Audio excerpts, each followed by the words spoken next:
Hey everybody, TJ here. Get started with our premium member meeting, which we've opened up to our general membership as well for October 8th, 2024.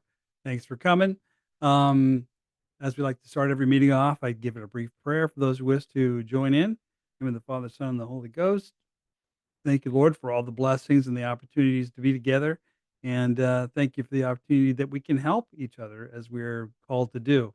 I want to call particular attention today to the folks down in Florida and North Carolina and that region of the country that's been so affected by the weather that's happened lately. We have lots of members that live in those areas that I'm very familiar with. So ask for special protection over them during these very difficult times. Amen. Also, a reminder, this is not legal or tax advice. The opinions expressed by the guests or attendees are their own opinions. They don't necessarily express the policy of urlaw.org or Trinity Freedom Ministries or its officers. And just as an ongoing reminder, we're not attorneys, so we don't really give legal or tax advice. We certainly educate you on our findings, what other members are experiencing, sharing ideas with you. Inevitably every week we get asked, please review all my documents, my 1,000 documents from my case for the last 10 years and, tell me what to do. Well, we simply can't do that. It's just not, there's no manpower to do that with. We certainly will listen to a brief scenario, try to point you in the direction of some of our content, and hopefully that will be able to help you move in the right direction. As a member of our private member association, we can basically limit our discussion to what we previously talked about. Think of it like going to law school. You don't go back to your law school professor and ask him how to win your legal case, do you? But he taught you how to do the things that you do. That's more or less what we're about here. So the A couple of announcements I wanted to make sure we get to. Again, remind you that if there's a payment issue or an account login issue, those kind of technical issues with the website, use the support page for that. That's what the support page is for. It's for your account support. Okay, so it's yourlaw.org/support. Of course, the link is right there on the website as well. So for those of you who don't know where it says account support, there it is on your window. It might be look a little differently on your phone. There's a little dash that menus pull down from, and if you want to review the terms of service, that's also there available as well. Okay. Um, for those of you, we're changing some menus around. You're going to see a substantially different looking website in the next week or two. We're working on a new surface front for the website to make it look a little better and hopefully make it flow a little better in terms of the initial finding of the site and pages and so forth. But we have minimized the menus here, as you'll notice. There's the join and upgrade options, which you click on that. On one page, for everything but the criminal case consulting information, you'll find all the different levels of membership. I'm going to cover that here in a few minutes because it's important you get the updates on some of that. For your member pages, you click the member pages menu. See how difficult that is? And then if you're a free member, premium member, gold, trust, status, criminal case consulting, or you want to learn some of these other courses that are included with premium membership, they'll all be listed here as well. And so that's the kind of content that's available to you. Of course, if you're not at this level, not the gold level for the delete debt course or the trust and tax course, you won't see these menus. That's only for those who purchase that upgrade. Uh, as I said, we're going to cover a few of the changes here in a minute. Before we get started, though, we did post another success story under the blogs and articles. You'll find a variety of choices that you can look for, and you can literally find a category of testimonials if you want to just look at testimonials as I'm showing here on screen, and there are tax discussions or other things. But testimonials, if you want to go back and see the newest testimonials or a list of them over time, click on testimonials. You'll find quite a few. Now, as a matter of fact, you'll find one we just added today. We've got a bunch of new recent ones here. We're also adding them to our YouTube channels for those of you who are not on the UR Law YouTube channel. It's UR Law. You'll find some of our videos and things there. But this one just came in, and I thought I'd just show that to you. This is another quick debt collector victory. The member said, "I just received this notice today from a debt collection agency that was hounding me, as they do, and it's pretty obvious what they're saying is they're doing here. This letter is to confirm that we have closed our file and terminated the collection action." That's what we wanna see. This is why also we like them to sometimes if you have a debt issue with an unsecured debt, like a credit card or unsecured loan, we almost like it to go to collection first, because once they terminate collection action and you submit the letters to them, you can also get these things removed from your credit bureau as the member reported happened. Um, he actually reported it on all 3 bureaus, which we recommend doing as part of the training. Don't wait for them to do it, right after they sent the first notice. They then removed it from all 3 credit bureaus, but never notified us, nor did any of the credit bureaus tell us or credit monitoring service that he pay a monthly fee to. In other words, they didn't say anything. It just happened after he looked. And that's what happens sometimes. There's no order to things. It can happen in different orders, but eventually you'll hear from those other parties and they or maybe you don't hear anything. All you want to know is that hey, it's not they're not hounding you for it anymore, and it's not on your credit, and that means your credit score just jumped as well. So for those who worry about whether oh my gosh, if I do this and I go to collection, my credit's going to go down. Well, you can't have it both ways. If you want to get rid of your debt, you've got to attack it aggressively, as we teach in the Good Delete Debt Gold course. You go ahead and do that because it's going to get off your credit bureau. And then once it gets off, then it's going to improve your credit. This actually will take your credit and make it better. So now maybe you got the perfect credit now and you want to try to delete the debts. Well, frankly, what we found is it's better to let it go down the road a little bit. Then some of our letters start making a little more sense in terms of what we challenge them on. And it's a very, very high percentage of them. I don't know what the percentage are because people don't always report everything to me. I just don't have the data, but these things come off the credit once we do the proper challenges. They cannot answer the questions. If they cannot answer it, it's unverified, and the law says if they can't verify a debt, you have a right to get it removed and removed off the account of the bank as well as the credit bureaus, and that's all we focus on. Pretty simple once we get going on it. All right. So if you want more information on the gold course, the Delete Debt Gold course, click here on that link, or again, you go to the Join and Upgrade options page, and you'll see the information for that. Now, again, some of you are already gold members. Some of you are already in the status and trust training. Many of you are not. That's why I'm mentioning this again, because there's a few updates that even apply to everybody that's already in these classes. And there's even more coming. We are constantly building and adding to these classes as more content comes in, as new things are tested. We're refining things. They already work very well. So don't think you're missing out if you're already in. You're just going to get the content as long as you stay a member. Uh, but now, if you go to our join and upgrade page, you'll see where if you want to become a premium member, maybe you're only a free member now, you can become a premium member. And those details are down here. There's the Delete Debt Gold premium membership, which gets into details about specifically attacking mostly unsecured debt. Cars and mortgages are also touched upon, but they do take a little bit extra work, but you can still verify debt. No matter what, you have the right to have it verified. And what you'll find and if you read the content, they really can't prove the debt because they can't prove they actually loaned you money. And I'm using very specific words there. They can't actually prove they loaned you their money, because they can't by law. And again, it's touched upon in the content below. Then there's now we kind of changed this native name of it. It's the tax-free trust and status update course. Now, I want to distinguish this from status change. I don't like to use that term. I've kind of tried to avoid it. The fact is, you're changing your status and all these things people out there, putting an affidavit in the public and all these other things they put into court after the fire started, by the way. It's very hard to buy the insurance after the fire starts. But you don't your status changes by how you operate. So this package focuses on setting up some trusts that have tremendous tax benefits. Typically, you end up being tax-free if you do the whole process. That alone is worth a lot. Then you learn how to do deposits, redeeming for lawful money, those sort of things. Then you also add to that that when you are attacked, there's a few things you can do as far as your status, social security account, driver's license, and so forth, that will take the attention off of you. And then there's nothing for them to come after because you don't have anything.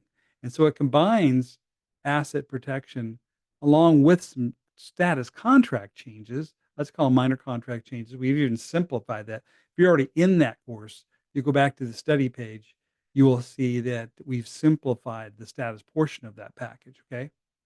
And also, if you've already gotten the package, the full tax-free trusts package, that's only since November of 2022, because we changed it a lot back then you already have access to this new information. We also talk about in the package how if you are doing the delete debt system, for example, trying to delete some debts, that once you have everything inside these trusts, and if you do this quickly and early in the process, there's nothing for them to come after you for. Even if they win a judgment against you, you can still go and verify the debt even after the judgment. But also, if they win, there's nothing for them to come after because you don't keep personal bank accounts. You won't need them, but you'll have a perfectly easy way to operate a bank account. It's just not in your name. That's the magic to asset protection, doing it correctly. And by setting up 2 simple trusts and 2 bank accounts, literally in a few days with the new system that we've reconstructed, you can have that up and running and just start moving your assets into those accounts. Okay? Then there's nothing for them to come over. Plus, once you do it and you've moved all your assets out of your name and so forth, you know what? You don't have income that's going into a bank account. So you may even might be modifying next year's tax return if you file taxes. Of course, file your taxes as due and required and pay what's due. But if you have minimal qualifying income, then your taxes are going to be absolutely very small, very low. And now you qualify for all kinds of free things like grants, loans, free tuition, food programs, donations, grants, IRS bill reductions if you do something, debt relief, and so forth. There's a bunch of additional benefits you get once you structure yourself this way. And so it's important to review that course. Those of you who already have access to it, go review it again, okay? Because there's some updates.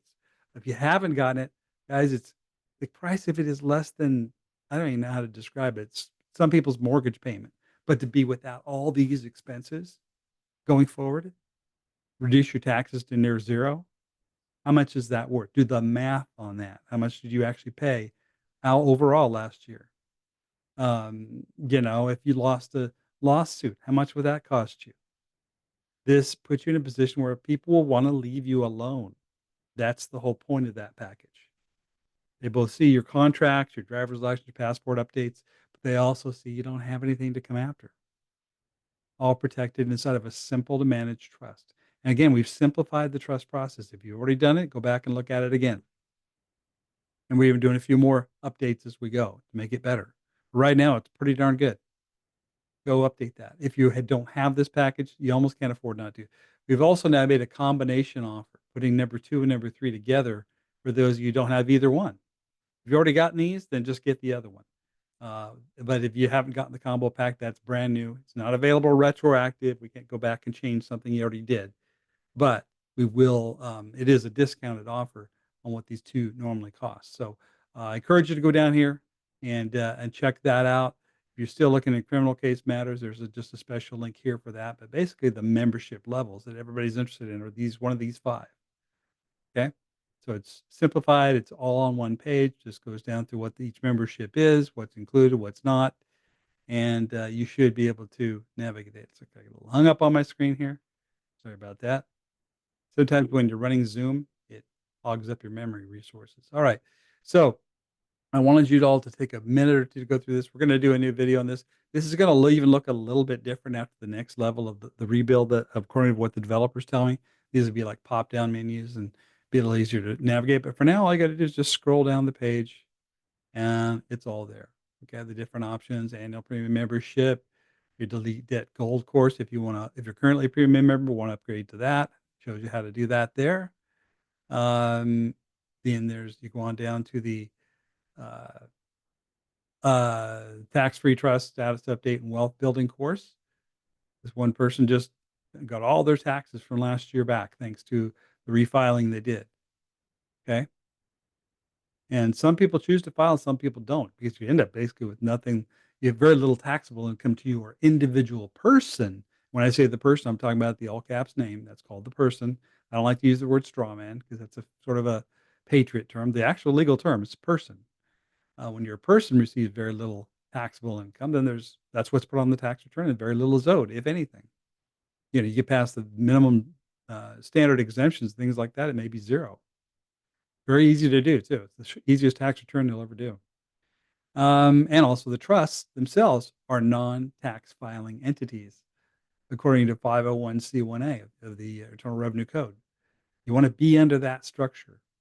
And this gives you a very simple, quick way to do it. Literally, you can do it in a day or 2 days of all the whatever paperwork is required, and you can be up and running. All right? So, and that is the way you build wealth, by the way, by keeping so much more of what you earn and investing it instead. Okay? Or maybe if you are having a challenge with the mortgage, you take the extra money and you start applying it towards the mortgage to pay it down. Deleting a mortgage entirely is possible, but it's very, very difficult for most people to go through the whole process. But if you simply create all this extra revenue that can rapidly pay it down, that's another way to approach it. Okay, either way is good. Just don't want to overstress your life because sometimes when you do mortgages, it can be very stressful. Good news is you have more than one way to do it if you have this information. Okay, whatever you're more comfortable with. But you want to minimize the exposure of the public person because they don't have anything. They only like to come after what they can get. If your car, for example, is titled in the name of a trust and they pull you over, sorry, it's not your car. They can't very easily take it from you, and they even have a hard time putting a lien on it for a ticket. Not saying it's impossible, but they tend to want to avoid it. Okay, so that package will address the passport, social security, driver's license, any public records you want to create. But what's more important is that your assets are also under the umbrella of protection, so there's less for them to come after. Because everything is a commercial transaction, as you know. All right. So then finally, there's a new combo package. You can find information there at the bottom. All right. So I just want to review these updates. Again, if you're already in these programs, it's time to do a review of where you're at. And if not, consider these upgrades because they will pay for themselves instantly, like in the first month sometimes. And then it's an investment for a lifetime to continue to get better at it. Because that's our goal here. Our goal is that you don't just learn to fix one little problem because fixing one little problem isn't hard actually. But if you want to stay away from problems going forward and have a lifetime of wealth creating benefit, then these packages will get you there. Okay. So I'm going to go over here to our queue of people. Again, I've already shown you the newest testimony we have on our blogs. If you have any success stories, first of all, you need to send a picture, a screenshot of the document proving it, as well as your testimonial. Describe, how much it was worth. What did you do? Basically, short and sweet, but gives us the facts. We know what program you used. So forth. And then just email that to me, tj@urlaw.org. And that's the easiest way to get a testimonial to me, sending the proof and your stated testimonial. I'd sometimes get them through Telegram and other ways, but I'd rather just you have it send it to me first, then I can look at it, then I post it. Or, as all of you know that our members, we have comments now. Instead of I'm really trying to avoid using Telegram. It's too hard to maintain. It's too hard to keep track of conversations. We don't know who's a member, who's not at certain levels. But when you send a comment to us, like for example, if you're a premium member, and let's go to the premium member page real quick, and I fly down to the bottom here, bottom of each of these member pages, you will find the comments section, and that is where you can post comments and questions to me, questions to each other, and so forth. So you just start typing your comment here, post it. You can upload a photo here. Okay. So it's really a good way to show us an idea, give us a screenshot of whatever you're talking about, give us a link to something, whatever. But don't just send me an email because we lose emails. But if it's posted here, it's organized and it's in a place where all of us can see it. I get a daily notice where I go back and review all the comments that are going on, and So, you know, there you go. That's how you do it. Just join the discussion, post your question or comment there. Be as brief and simple to the point. I don't need a novel because I read too many of these. Just right to the point. And we will get to your questions. And this, again, of course, if you're a premium member, it'll tell me that, oh, this is a premium member asking. Or if you're, you're a gold member, so doing the delete debt course, or you're in the tax trust and status course, it has its own comment section. Same with criminal case consulting. So if you're into any of these major courses, your questions get posted to where someone will see them. Okay. And it's secured because it's only available to the other members to see. Now, obviously, if you really, really have to send it to me personally, that's fine. If you post a document, whatever you do, if you post a document here, please redact your account number, part of your name, your home address, because you're putting it on this bulletin board. It's still kind of public, but it's even just to other members. But it's your responsibility. If you post it and you don't redact something, that's your choice, not our problem. So we'd rather have you do that first, and then just give us the key information so we can see what it's about and respond to that. Okay. All right. So let's get back over here to our member Zoom stuff. Come on.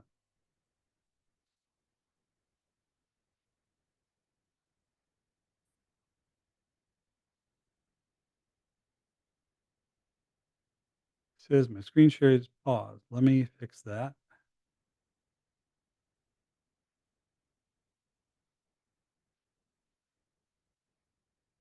Sorry, I'm fixing a little setting here.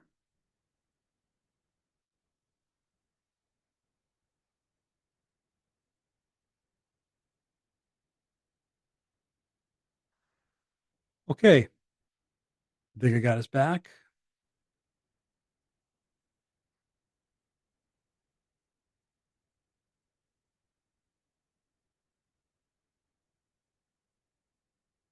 All right, if you have a comment or question, let's start with testimonials first.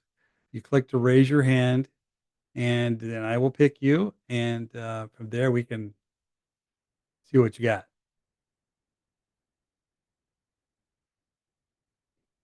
There are no success stories. We'll just open it up for questions. And I ask that if you're a premium member, gold premium member, or already in the trust and status course, you raise your hands now. Ask your questions now. Maybe you just want to go back and start reviewing the material. I've given you actually a lot to do already in terms of whether you want to upgrade or you want to get back to your material. That's fine too. But go ahead and click to raise your hand on your screen. Nobody's raising their hand yet. This will be a short meeting if we don't. Oops, saw one for a second and it went away. Leonard, you're coming up. Hi, I'm a delete did member. Okay. Can you hear me? Yes, go ahead. Yes, I just wanted to know if the tax-free trust, does it work if you file jointly and one spouse is receiving Social Security? Yeah, that's not a problem. You just have to report that on the return, so as you would normally do.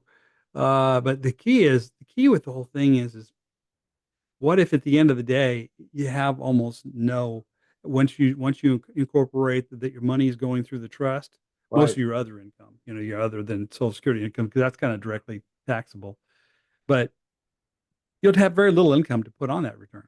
And of course, therefore, be at the least lowest tax bracket possible.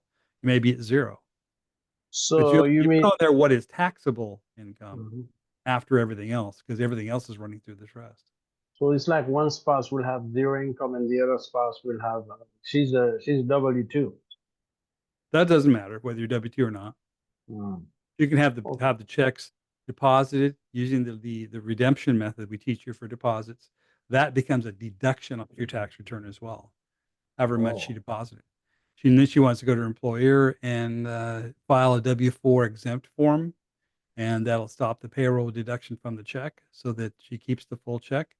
And then as she makes the deposits, they'll still be I'm literally giving you 2 systems, not just Mm, 1. And, mm, when you make those deposits to your account, you register them as, yeah, a deposit, but it's also at the end of the year, it's a deduction of the amount that's, um, what was properly redeemed as we teach in the class. okay. Yeah, Yeah, because you'll be able to I'm deduct it twice almost. oh, okay. So she, I mean, as far as for health insurance, she's still paying on that. So That's just a that bill. they just continue to do Nothing that. you could have the trust pay that, or she's getting it from her employer or whatever. That's not really much of a factor. Okay. 'Cause, uh, I get my health insurance free because there's little or no money that's taxable. the trust is paying it.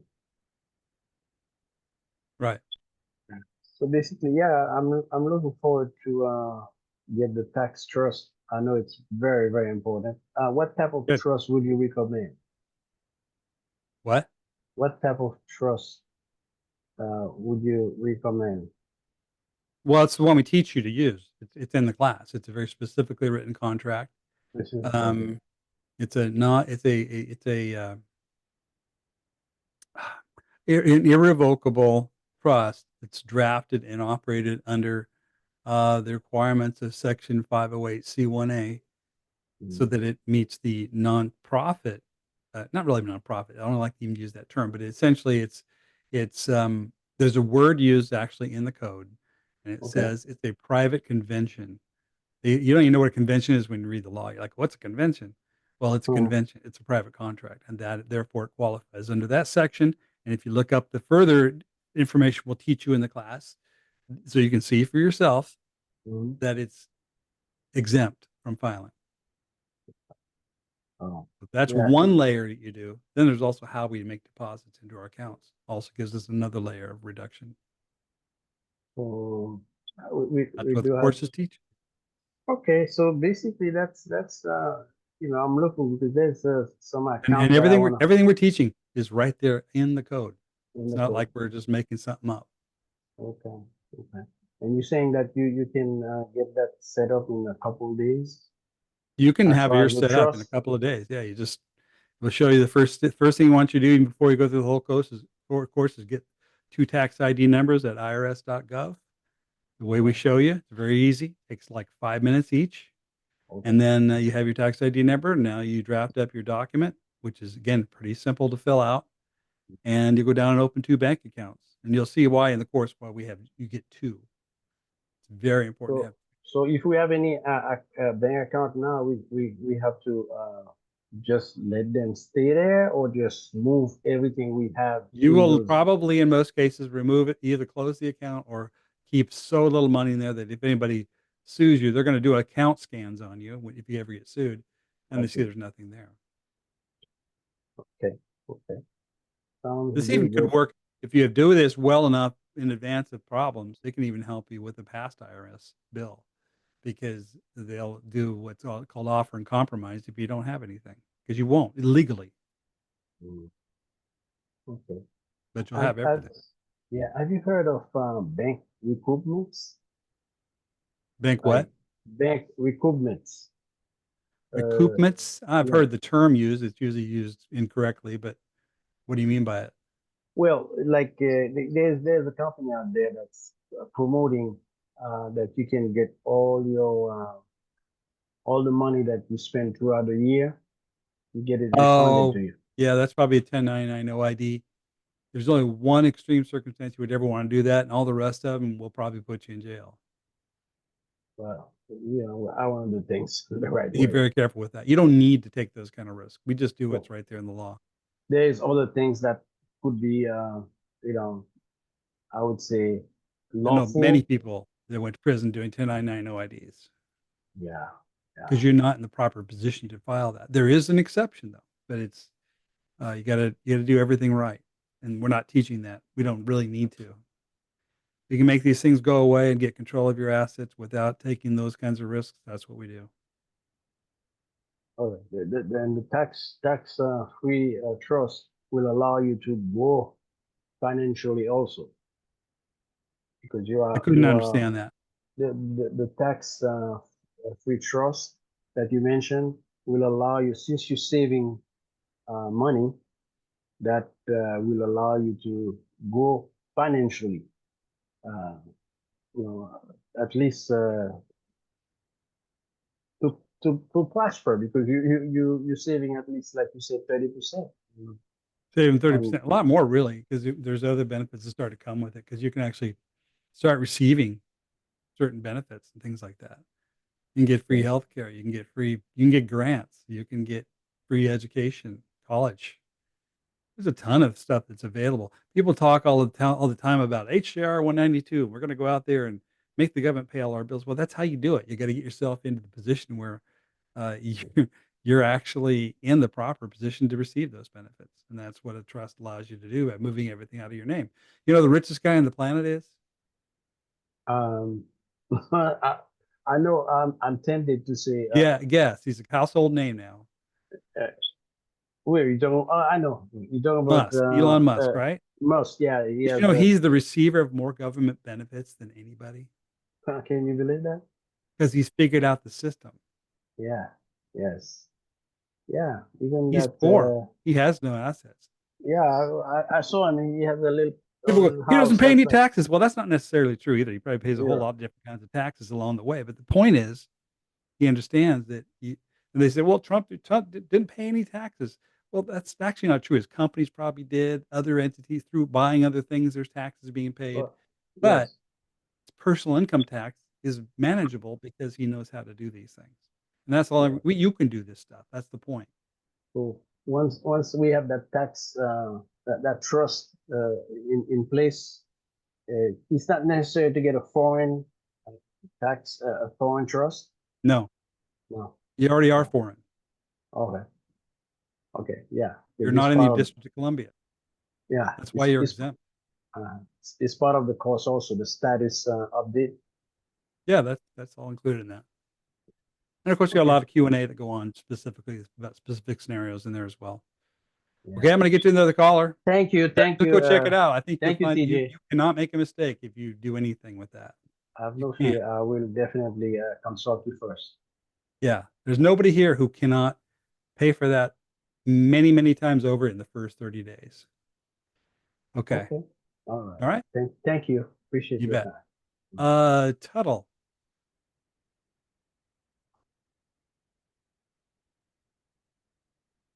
Tuttle. Let me see if maybe I didn't get you muted. Let me try it again. Can you hear me now? Yeah, go ahead. Okay. So I just want to apologize. I haven't gone through absolutely everything yet. I'm a premium member, new member. I see the website's been redone, so it looks like it's a lot more organized now.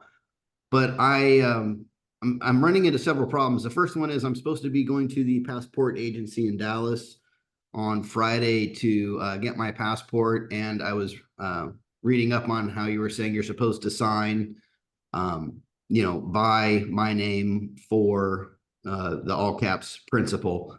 And I'm just wondering where I can find that. What do I need to know going into the passport office about signing? Well, yeah, you want to have it pre-filled out first of all. The way we kind of show you in this, that particular passport information is part of that a trust and status course. That particular Okay, so how-to information. that's under the trust and status course. I Yeah. noticed with my driver's license, which I want to get my passport so I can rescind my driver's license and start doing right to travel. I want to get rid of that contract, but my current driver's license is my name dash agent without prejudice. Mm-hmm. So I Okay. was able to sign like that. I would probably, well, if you already get signed like that, um, and you don't need to replace it. I see. I'm not an advocate necessarily. I'm not saying you don't do this, but I'm not an advocate of getting rid of the license. I use it as a tool. Right.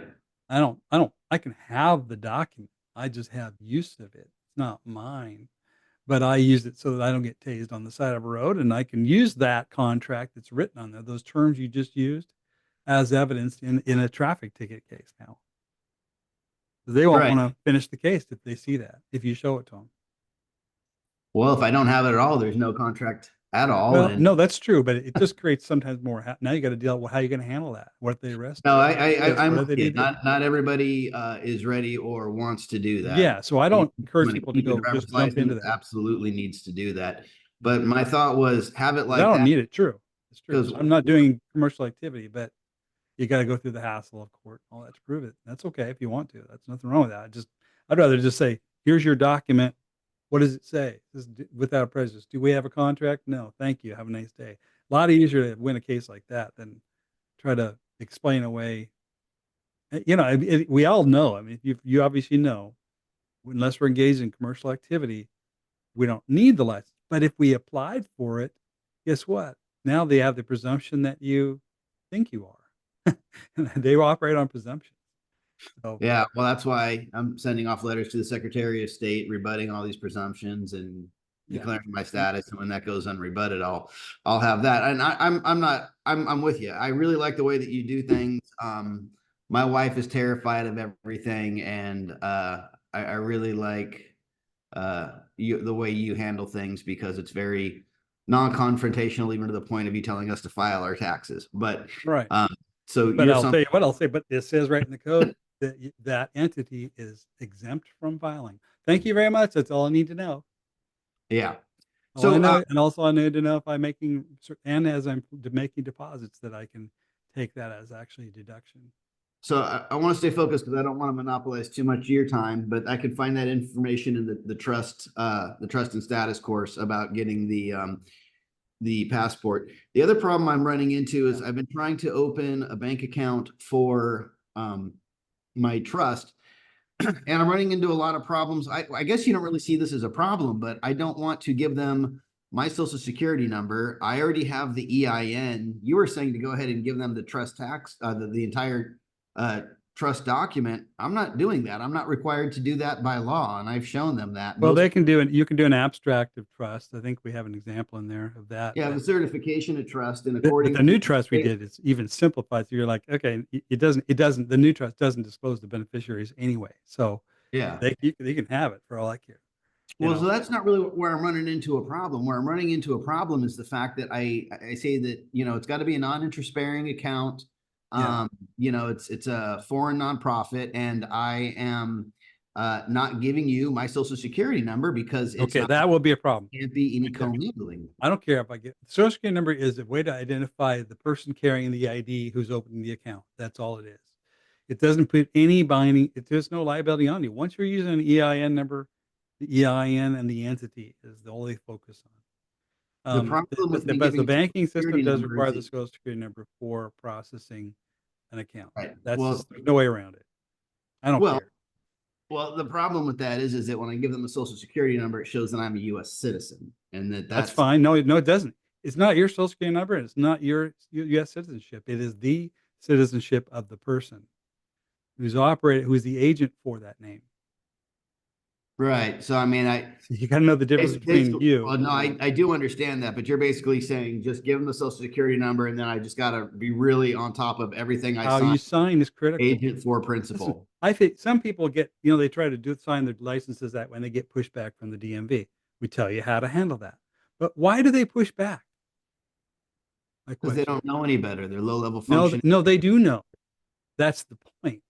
They know how powerful it is. They don't want they want to test you to see if you know.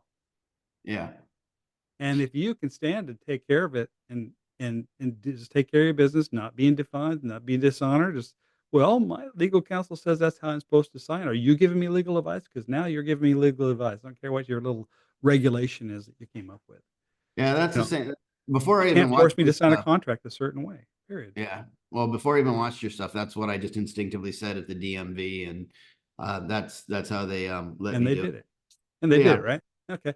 Yeah, and we people still say, "Oh, it doesn't work." I'm like, "Did you say that?" "No, I told them." I said, "I didn't say tell them anything. I said ask them."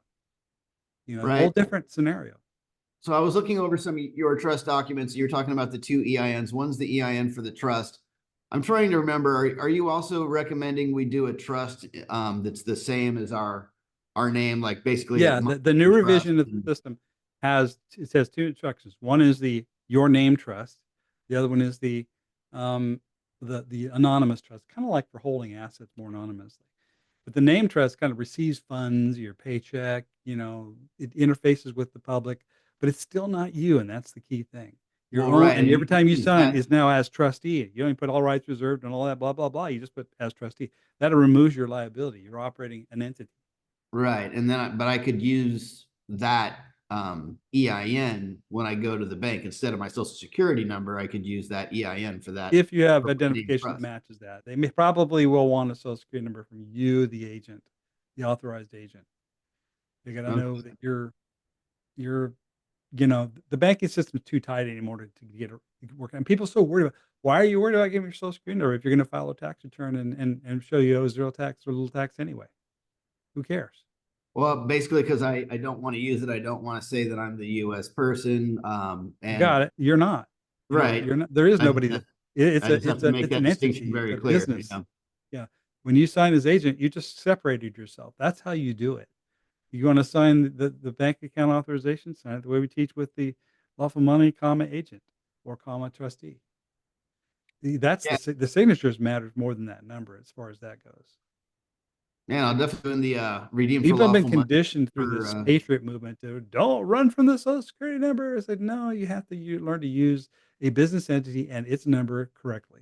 no, I And you're, want to control it and capture it, but I want to you separate don't, my oh, no, you can't. It's as not much as yours. I mean, don't possible. even worry about that. Well, I want to utilize it and I want to You use could, the you get exemption to use like, number. hey, the day you started, it was put you started using is the day you got to utilize it. The problem is how you signed is you accepted liability for it. Right, Now you're going to stop doing that. That's all. absolutely. Okay. So when you get the trust that's your name trust and you get an EIN, do you recommend getting an estate EIN for that or just like a straight No, or it tells you in the instructions exactly what to ask for, but you fill out the form exactly as we tell you. You'll get the right kind of. It'll be an irrevocable trust EIN number. okay. And do you have any sort of recommendations for like an explanatory statement that you give when you fill out the DS-11 and turn it in, or you The just suggest? DS-11, yeah, there's some information on that. Not much, but there used to be a lot of stuff people try to do, and they just can reject it so easily. So just do a few things on the application. The application is your friend. It's the existence of that application states your intent. But again, it's the passport holder is a U.S. citizen. Period. End of story. There's no 4-star state citizenship passport. They're still U.S. passports. But you can Well, say you're a U.S. person. You can say that, as you see in the application information, it's in there, but it's simplified because it's not the thing where you make the big case is made when you have nothing in your name, you sign without prejudice or as agent. That is the most important part of it. sure. You separate yourself right there. You don't need to write a bunch of monkey business on every document. People way overkill that stuff. Well, you don't want to write it on the document itself, but Application. like with an explanatory statement that you can attach to it, I can Yeah, understand. there's an explanatory statement, but I'm telling you that's not the key. They'll just Okay. sometimes just use it as a reason to reject it. Right. And what So matters to me is what I put on the application and how I sign. right. That's So my the passport is a identification for the ens legis, basically. We're yes. getting that So for you the can ens travel because legis. you're traveling through U.S. ports. That's interstate commerce. That's something they regulate. That's fine. No big deal. I walk right through and they just don't pay attention to me. That's all I want.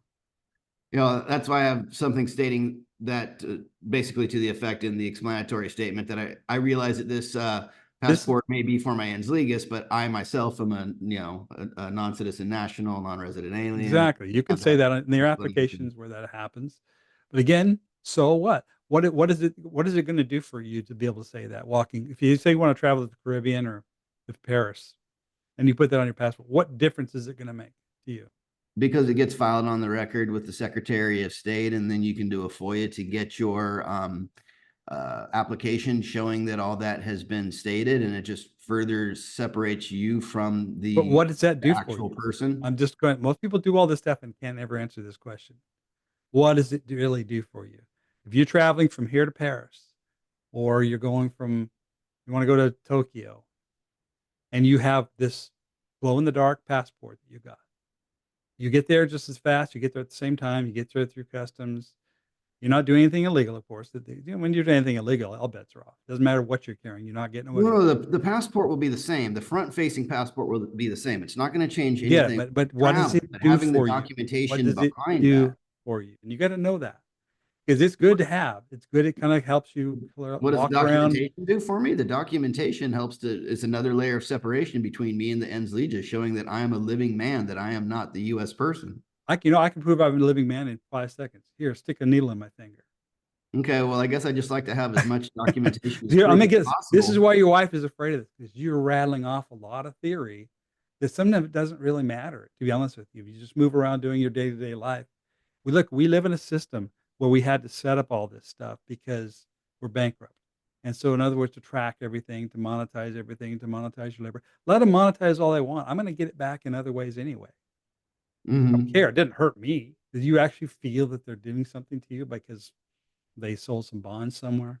You really don't know. Most people have no clue.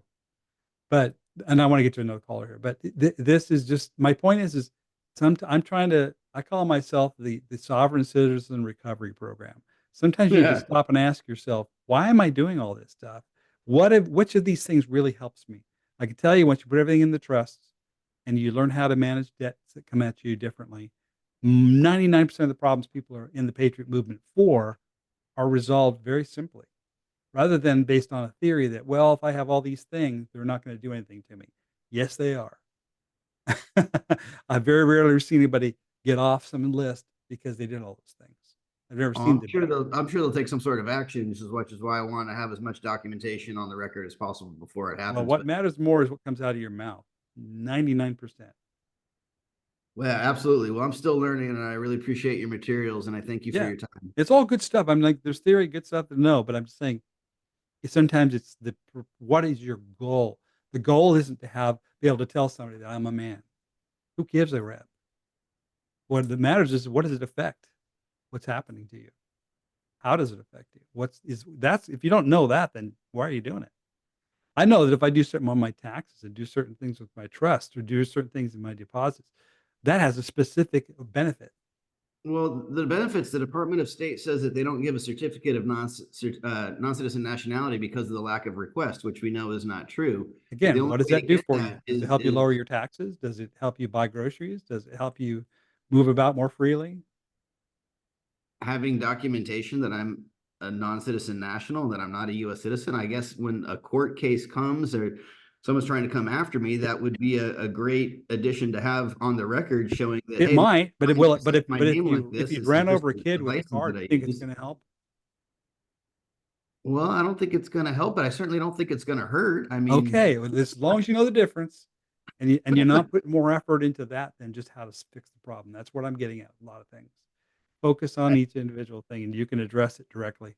We have all the tools. It's right there in the freaking law. Some of it. You just read it and go, oh yeah, I'll do that. Like willful failure to file. Well, what's willful? Not failure to file. You don't go to jail for failure to file. You get failure for being willful. Well, if you don't know what that means, all the sovereign patriot stuff doesn't help you. well, I've studied the doctrine You of put the burden of willfulness. proof on them. That's my number one rule, and everything I teach is put the burden of proof on them. Don't even get into all that other stuff until you can show they don't even have the burden of proof to win, and that's it. Listen, I got a bunch of people lined up for hands. I'm going to get to them. Okay, All right, thank you. you bet. Great, good questions though, but I have to try to limit these to a single questions here.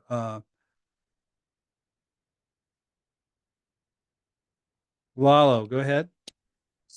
Hey, sir. I was quick question.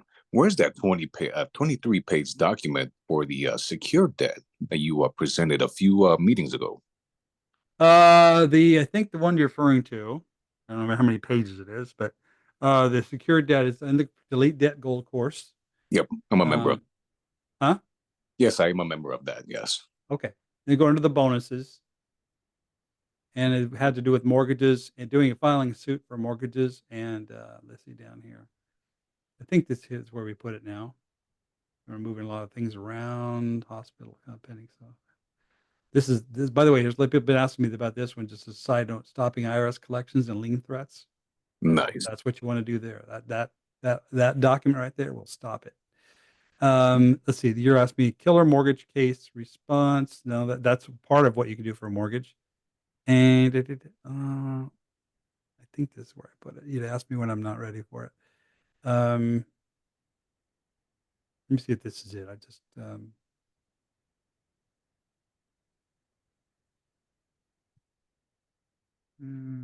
it might be in the general downloads we have here. Let me look here. This is it. Right on.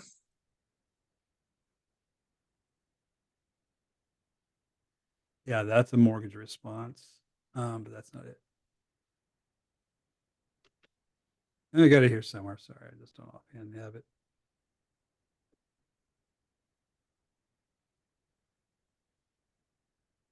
Oh, I know where it is. Okay. It's in session 4 where we talk about suing them. Pretty sure that's where we put it because it's a suit process. Nice. Yeah, I re- download special suit for bonds on mortgage and car loans. Nice. Perfect. Session 4. Okay, I've been looking all over for it every. Sorry, I know that's probably maybe not the most obvious place, but I just kind of put it classified under this lawsuit section where we're suing them now, not waiting for them to sue us. Yeah. Okay. That's the part where I'm at with one of the creditors. I just want to, before they come after me, just get this out the way. Yeah, once you file those small claim suits, all kinds of settlement offers usually come. Not in my case. Everybody wants to go straight to court. But no, but you need to build your case for court, and there is a section on how to defend yourself if they take you to court. Correct. But if it's a mortgage, they're gonna be the most aggressive. Trust me. But if you're not getting on offense and you're not suing them, you're never going to win the case, and it's your best chance anyway. No, never. There's no guarantee, but yeah, if you don't go on offense, eventually you don't score any points. Right. Right. Yeah. So that's what I'm trying to do. Build my cases, do all of that. But Yeah. that 23 document, as soon as I read a few little paragraphs on it, when you presented it, I said, I need that. Yeah, it's When it- got some good stuff. Obviously, it can be tailored to your case, and it should be. It's Yeah. never a template. Because the Correct. first thing they're going to do is get you in court, and you're going to go, "Well, I just got this template. I don't know what it says," but it's not going to go well. So Correct. you Yeah. have really got to make it your case. So Right. So yeah, I just want to get to studying it because I got the how to win in court, the third Good. party lessons. I'm into that right now, and yeah, just really want to know my deal before December. Okay, Perfect. I appreciate you so much. you bet. Great question. Okay, let's see. Lower your hand when you're done. Jan. Oh, yeah. Can you hear me? Yeah, go ahead. Thank you. Sorry, I'm working. I haven't been able to read up while you were speaking here, but I think it's two yes, no answer questions I have. Oh, yes, no answer. Yeah. So the first one is the person I'm using is currently a resident, permanent resident. Would that still be applicable for the status?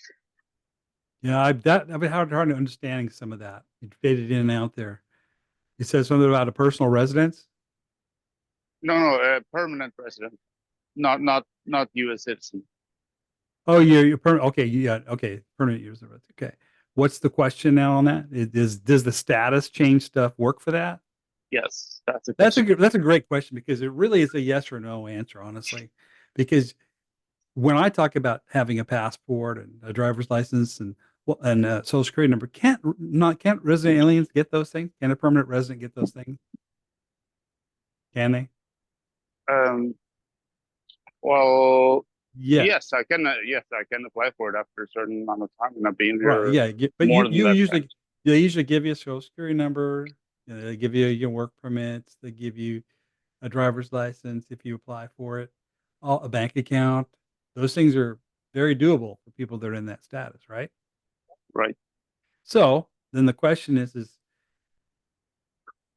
well, if most of what we do now in terms of status is really just how you sign something, mostly.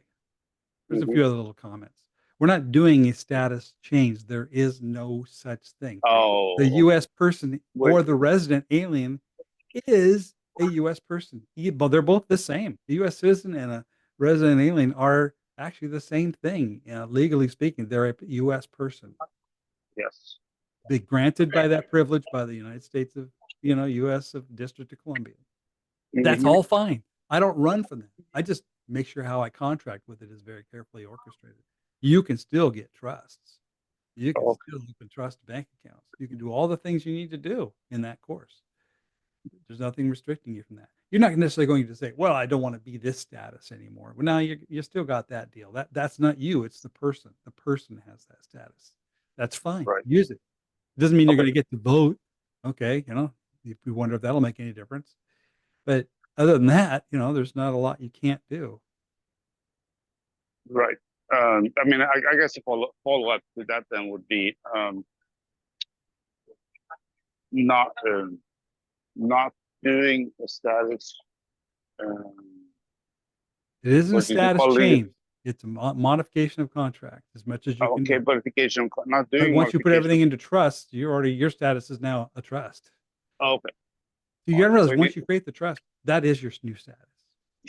I mean, I guess what I'm asking is two separate activities. The trust is one activity which can take place, and I can commence with addressing tax issues, and this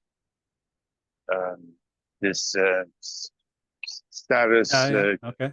thing is a separate thing that doesn't need to happen at the same time. If that Well, makes you can do that. I sense. mean, I tell people get the trust set up first. Yeah. Start moving your assets. Start operating under the new name. You have another name just like that, but it's called a trust. Right. And then that's your moving around name. But guess what? It's not the person. That all they can have jurisdiction over is their person. Uh-huh. So that starts right off the bat. But then you Oh. go and modify those other contract where you can. You probably can't change your permanent resident alien card, for example, but maybe if you have to get a new one, you re-sign it. Yeah, Reserve it's some right. Or if it's you good. have a driver's license, you get that, you carefully sign that one, and just do these things that put limits on those contracts. That's all. Okay. Second question is when refiling, it's either in storage or lost. All these W-2 supporting documents would they be needed or not from the past 25 years? Will they be I- needed? The employer might need them. When I refile, I mean, Well, you have some ideas how to do that, depending on how you're handling deposits and where the deposits are going. There's two different things you're taught to do in the course. okay, yeah. So going forward is one thing. I understand that part is how we deposit the funds or what. That's what part of the process. Then you actually Right. have you're actually using two systems to reduce your liability there. One is how you deposit, but then two is that it's going into a trust, which you Right. can do with your payroll check if you want. But looking back on the past 25 years, you mentioned some people go back and refile and get. Oh, well, ground okay. funds. Past 5 years. Okay, so there's only so much you can do in terms of past filings. You can do some. You can do Okay. amended filings, but that's only to deal with I mean, I don't want to say that broadly because it depends on the circumstances of what you're trying to do. Sure. There's no canned answer. People give you canned answers, you should run from them. Fact is, you're not necessarily going to eliminate tax liability, but if you still have a bill outstanding from those previous years, and after you move all your assets out of your name, you can go in and ask for a collection due process hearing and renegotiate it to get it reduced. Okay. Not necessarily magically make it go away. We're not a magic wand program, but it Yeah. certainly can put you in a position where they'll likely give like I remember my years and years ago, my brother, without knowing what he was doing, he basically just didn't keep any assets in his name. He did everything in cash. He had no books or records, and he just said, Mm. "Well, show me how much I owe." And since Yeah. there were no good books and records, they simply said, "Okay, you're in an uncollectible status." Boom, Yeah. waived everything. Yeah. So, but that's kind of what you're doing, but you're doing it with the trust to actually take that liability off of you. No, Okay? well, I guess I was asking how far back would you. You don't There's have to. some. There's some This is records about from like any 10 existing. plus Did you have years. existing bills? It doesn't matter about filing. If you have, it depends on whether you filed or not. If you have created bills by those filings, that's a complex question. But Can't get into all Okay. those here today. All right, Right. we'll save that Just for get the later. basics first, and you'll figure a lot of that out. Okay, sounds good. Okay, Thank you. you bet. Bakari.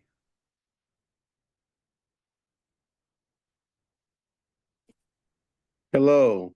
I got a question Hi. about the course itself. Did it start? When it's starting? Which course? The tax and wealth Oh, that's course, that's or available the second you order it. It's online. Just oh, it's go through it at online. your own Okay. pace. First Okay. 2 Those days, you'll are have your trust set up if you follow the directions, and then just start learning as you go. okay. Is it the same way you paid through, the same way initially? I guess I guess I'm a primary member. I was in the Your premium another member. premier member, and I was in the previous case, previous class. Which class? That class was the Equity? equity class. That was the Yes, live class. Okay, yeah. yeah, that was the That's, last yeah, class. not relevant to Okay, that right now. okay, Yeah, you just go okay, order it and off away you go. okay. Sounds good. That's all I wanted to know. Okay. Yeah, it's there on the join. Go to the join link, join memberships tab, pull it down, takes you down there where you can get the combination package and stuff. All right, all right. Because some of the questions I had, you're going through them already, and Yeah. I like how that, and that's great. All right, do it Okay. on yourself. Okay, thank you. You bet. This one says Dell desktop number 2. Is that what your Good. parents named you? Hi, this is Frank. How are you today? Hi. Good. I've seen your 3 letters to take lender eventually to small claims court. And that works okay with mortgages and credit cards, right? Mortgages and credit cards are very different. They're very difficult. Different. Oh, okay. Yeah, credit cards and the collection account, anything unsecured is pretty much a piece of cake. And especially if it's gone to collections, it's even easier. It's I'm easier if sorry. it goes to collections. It's easier. If once it goes to collections, it's almost an automatic win. Okay. So I don't have them in collections on the credit card, there's a lien, but on the mortgage, there's no, it's not to, Wait. The credit card is a lien? yeah, that it was an unlicensed attorney who got a judgment in court. Oh, you got a judgment. Okay. Okay. Well, you can still challenge the judgment, go down and file for a void judgment because it was an unverified debt and try to reopen the case. Okay. And the mortgage, those 3 letters would work to get them into small claims court. Yeah. There's actually the one I just showed on screen here is a letter for initially for a mortgage. You can do I mean in the premium area we have a ton of stuff for mortgages you can use, but the more concrete, specific, targeted things are now on the gold member area for the Yeah, called. I'm a gold member. Okay. Oh, yeah. Okay. So I wasn't I clear. couldn't You have it. find where the section for the mortgages, except for Okay. the I just letter. it's not a whole section. It's just a few documents under the bonus section here. I'm showing you on screen right now. It says killer mortgage case response. That's one. Okay.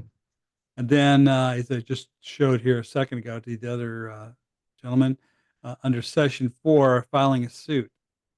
Okay, that you might want to go through that as well. Mhm. You can use all their various letters, but this is where you're heading. You're heading towards this. Then you get the special suit to get the bonds and the mortgage car for bonds and mortgage car loans, mortgage or I car. see.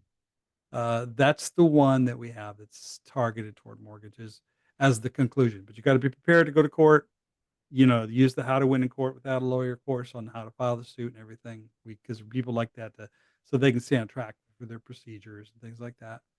That's yourlaw.org/JD. And Well, I've issued bonds and they don't respond to them.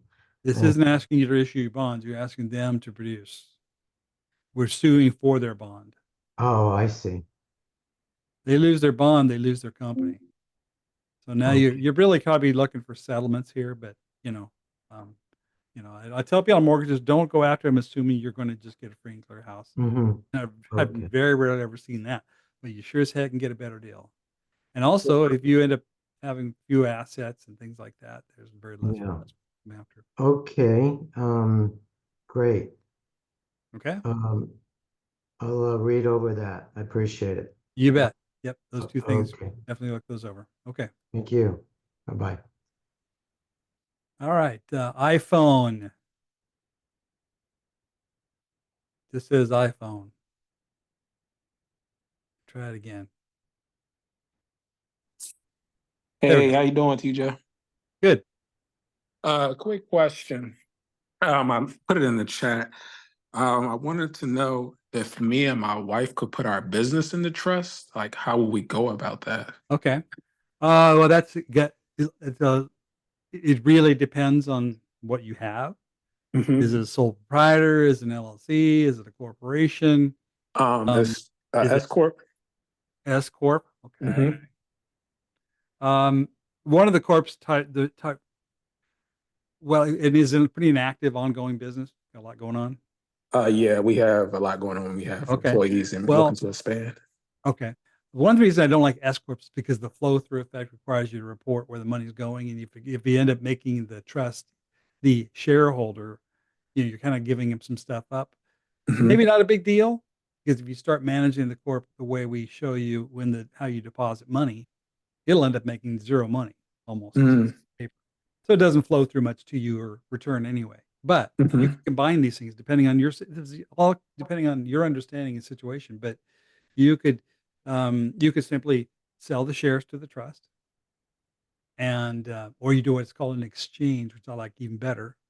The trust, you exchange your shares that you hold in exchange for the trust shares, and that's how you end up owning shares of the trust. But now the trust owns the corporation. So that's one way to get there. Hmm. Again, how you manage deposits will also affect how you manage the company. Um, so yeah, it's just a matter of handling the shares. Okay. Because we're both licensed clinicians. So whatever, we're You're licensed licensed what? Right. clinicians, mental health clinicians. Clinicians. Okay. Hmm. Well, now a license is different. See, you didn't say that. See, Mm. there's a what if. Yeah. No, I'm not saying you shouldn't have a corporation. You can still have if that's the corporation you think you should have. That's fine. Hmm. Really, you're not changing any of that. You're still there. You still have the license. You're still working for the company. Mm. It's on the Okay. back end where things start to happen. Hmm. Who owns the shares? Uh, Mm. who is the how are the funds being managed within that for deposit purposes? Hmm. How does any profits flow through, and what does it flow through? It flows through to a nonprofit entity. Well, it should, it just, the only thing is many times we tell people to get a corporation to do it as a C corp, but too late. You're already doing this. Right. It still can be done, but you'll learn how to manage it for your, but it doesn't really change anything. The public will never know you made all these changes. You're still out in front with your Okay. license, doing your thing, Yeah. for a corporation, but it's the management of the company that will change. Okay. Just a little bit, not much. Once you set it up, it just your day-to-day activity won't change much at all. And yeah, that was our biggest fear. We didn't want our daily, day-to-day activities to change or No, have that a. won't change a thing. How you handle money and how you maybe handle some of your books and how it flows through to the trust at the end of the day. Those are the only things that really change. Again, once you set it up, it's just kind of an autopilot. Oh, thank you for your time, TJ. I You greatly bet. appreciate it. Yep, that'll be worth a lot to you, I'm sure. Oh, yes, sir. Thank you. You bet. All right. Joseph Santana.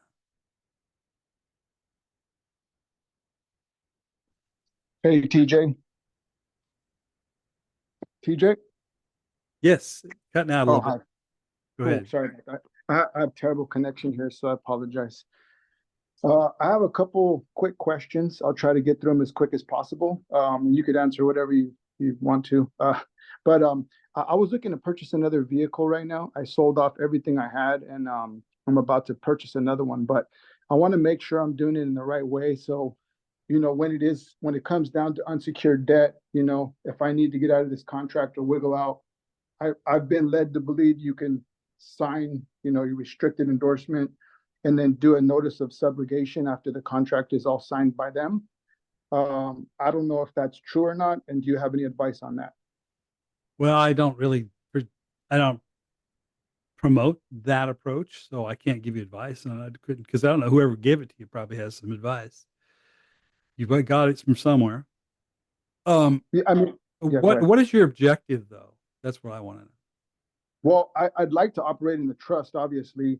I do have a irrevocable trust already with an EIN number, but I was looking, because I don't know, I mean, versus a revocable living trust, because I want to have the infinite banking account.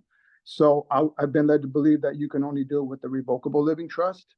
So I don't know if I To can do even what? The bank account thing you're talking about? Yeah. So the trust know that I about have, what was that?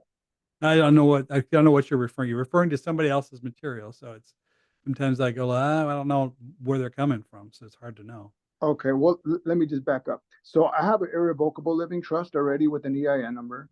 Okay. And, I'm just looking to purchase a vehicle to put everything in the trust. Obviously, that's what we're discussing right now. So that's what I'm looking to do. Okay. Well, that's easy. I mean, you just choose the trust as the title holder when you fill out the paperwork. Mostly, that's the main thing you're doing. So that's easy to accomplish. Another way you can do it as well is if say that the trust loaned you the money to buy the car because there's money in the trust. Well, instead of putting the top trust, I mean, these are just, it's up to you. And then, understanding what you're doing, but you could file a UCC1 lien against the car in exchange for the loan, and that makes the car really bulletproof, literally, because they have fully over. There's a UCC lien against it. They can't even get their ticket lien on it. Oh, that's cool. Because everybody always talks about putting the UCC1 lien on themselves, but I think it's No. not going to work. That's a It stupid doesn't make thing sense. to do. Yeah, You don't have the exactly. right to unless you got a contract to do it. Exactly. Yeah, I'm never going to follow that. I know that's like super. I false. mean, I get it. I kind of understood the theory, and after I started looking, I said, that's not even what a UCC1 is for. So it's Yeah, no, I totally get that now. And I've been listening to everything you've said, and it's right on, it's right on, spot on. So I'm definitely taking your approach and, just being cautious. I want to make sure that I'm operating in, in honor and stuff like that. So yeah. I want to make sure I'm No, doing you can everything easily right moving put the forward. title in And then, the trust. the revoke. Just bring proof of it to the DMV. I mean, I don't know what I mean, not DMV, but to the car dealer, and if that's all you're trying to do, that's pretty simple. Okay, so I would just basically when I go to pick up the vehicle, I would do everything normal with my social, or would I use the EIN number?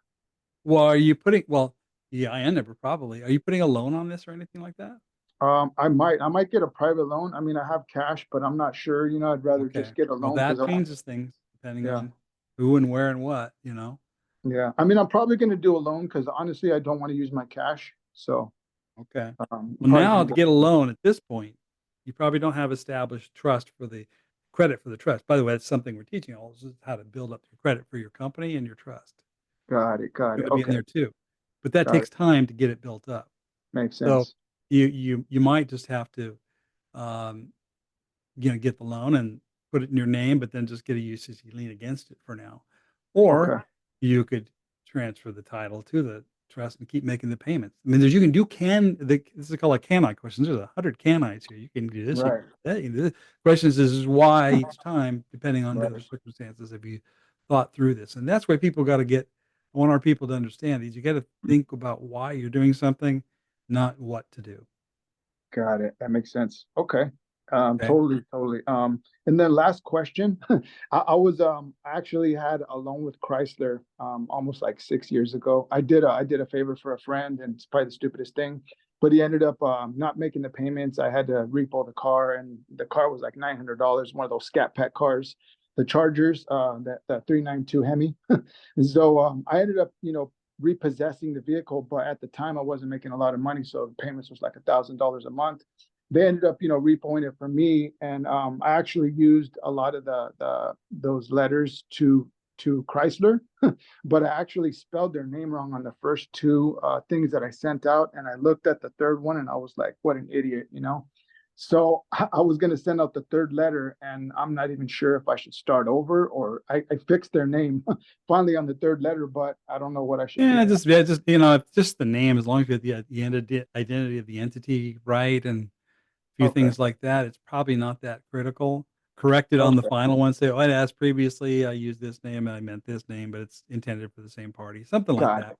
Okay, that's Intent great. is an important thing. Yeah, I don't that's think they great. can really win a case against you based upon that one issue. Right Uh, on.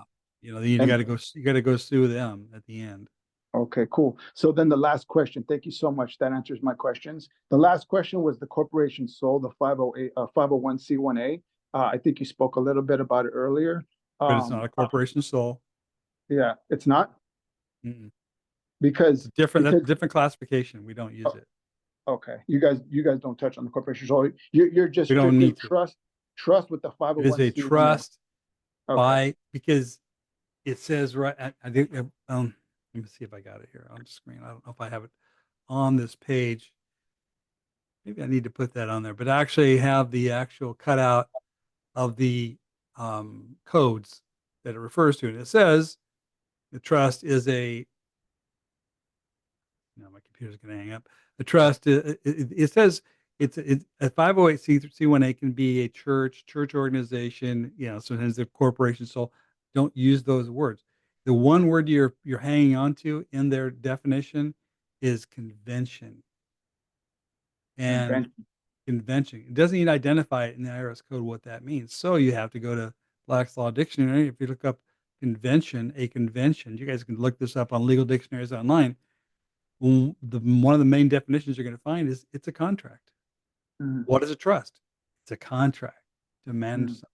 So that's your status. You say, I'm claiming that. That's me. They have the burden of proof's on them to prove otherwise. Yeah, I don't Makes have sense. it here in terms of the definition on this All explanation, right. but yeah, it's the key word is convention. That look in 501c, the IRC 501c1A, and look for that word convention. That's the Okay, word I want to use. I cool. like to use their stuff.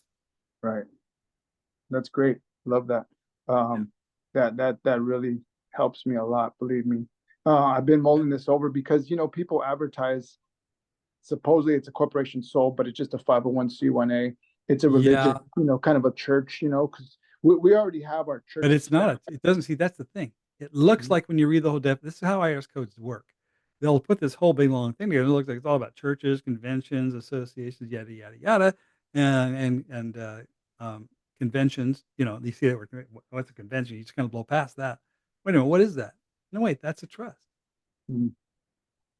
It has to be irrevocable. It has to, you want to dot your I's and cross your T's.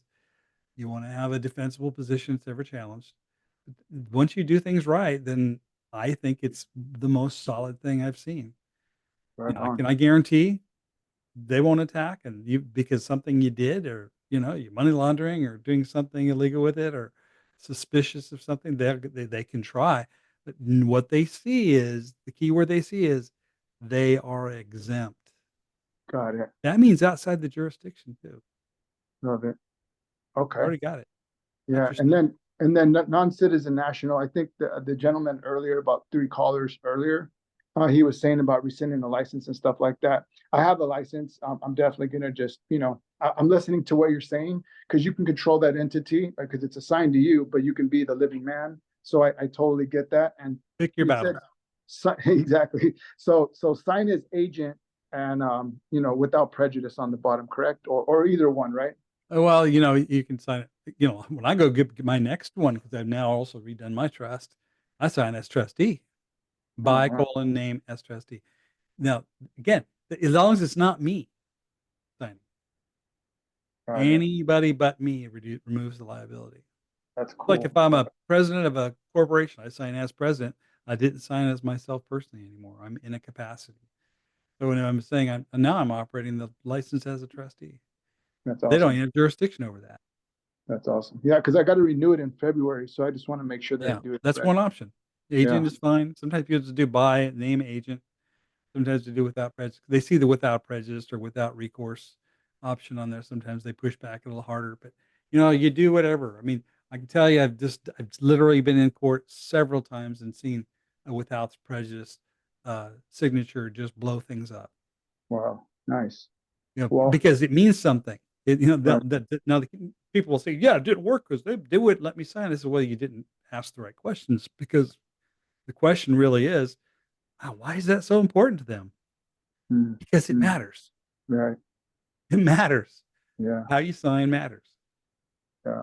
I actually did the assumed name with the Minnesota Secretary of State a while back. Yeah, So I signed my name kind of like the Postmaster General. He claims to be something J Gold, Russell J Gold, I yeah, think. Russell Gold. Yeah, So the guy I who's like king of the he's like king of the world, and he also owns Mars and Jupiter at the same time. I think last time I heard him claim something. yeah. Yeah, Whatever. well, I just seen, I was just trying to sign my name a different way because, when I called the Secretary of State, I had like a quick meeting before I did my paperwork, and they're like, yeah, as long as your name is just different than what the ens legis is, then the all caps, they said we can't really give you advice because we're the Secretary of State, but we just know that your name has to be different than the one that's on your birth certificate. So Mhm. I basically just registered the one that's on my Right. So social when we do this, new trust, when we do the two trusts, Mhm. one's the anonymous trust, one is I call your alternate name trust.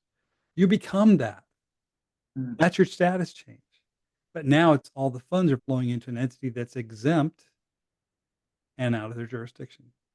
That's Okay, that's the key is just move your activity out of the public as much as got it. possible. But you And still have all then the benefits. I can still buy groceries. I can still buy gas. I'm not living like a hermit. Yeah, no, for sure. I don't want to live under a rock and eat water buffalo all my whole life. You've been here a while if you know that one. Yeah, exactly. I've listened to you, believe me. So one was the anonymous trust, and what was the other one? One, we kind of give it more of an anonymous name, or can call it a mission trust or a ministry or whatever. The first one is just your name, Okay. but now it's an irrevocable trust. It's not the person that they're always pursuing the social security number person who's on the document. That name Got won't be on the document anymore. It'll be some XYZ trustee. right. RJ Marks trustee. That's what's Cool. on. That's awesome. All right. Thank you so much, All TJ. right. Appreciate it. Have a great day. Okay. You bet. Take care. Toro. Hi, TJ. How are you? I'm finding yourself. I've got two questions. Earlier, you mentioned that it's possible to change certain corporations to a trust. Was that also include an LLC? To that the trust could own interests in the LLC? Is that what you're kind of asking me? I'd like to know if I could convert an LLC to a trust. No, but you can restructure things so that the trust owns the LLC, or you can dissolve the LLC and exchange assets into the trust if that's what you want to do. Okay, that's good to know. It The just really depends on what you want to do. I mean, again, I'll ask you the why question.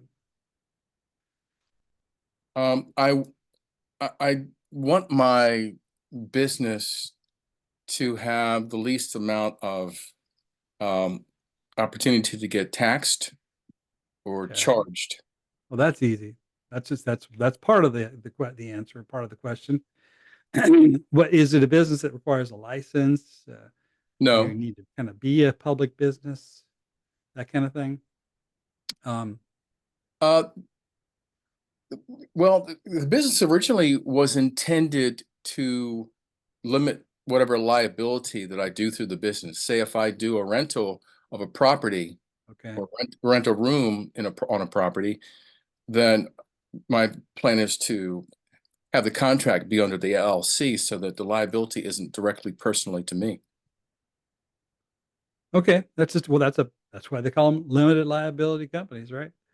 That's why Yeah. they have corporations. They're both ways to limit your liability, separating you from your person, not you, the person from the corporate activity. So um, it can still be there and still do that. I mean, like I said, I told the other person, you can just keep it as it normally is, but you may exchange just interests for trust units. Because the other thing is, are you 100% owner or 99% owner? Yeah, You can 100%. 100%. That's the other problem with LLCs that are 100% owners. They're actually very easy to pierce because they become what's called an alter ego. Now you could, though, as one option, start learning when you learn the course, you learn how to do deposits that will reduce your net income to an amount that maybe doesn't even require the LLC to file anything. Once you get down to a certain level, income wise for a corporation or an individual, there's not even a filing requirement, even right there in the IRS regular code, right?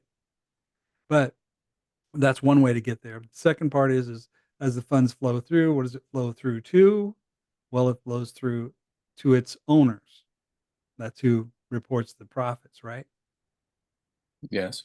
But what if the LLC actually made no net profit, even though it made $1 million? Would there be any flow through to you? Wouldn't appear as though it would. Wouldn't appear so. It would be on paper would be correct to say that. Or if its owner happens to be a trust, and the trust is the LLC interest holder now, or one of the interest holders, maybe you become 1% and make it 99%. There's a reason for that too, by the way. Then it's still not. There's still no tax law in the way if it's done correctly.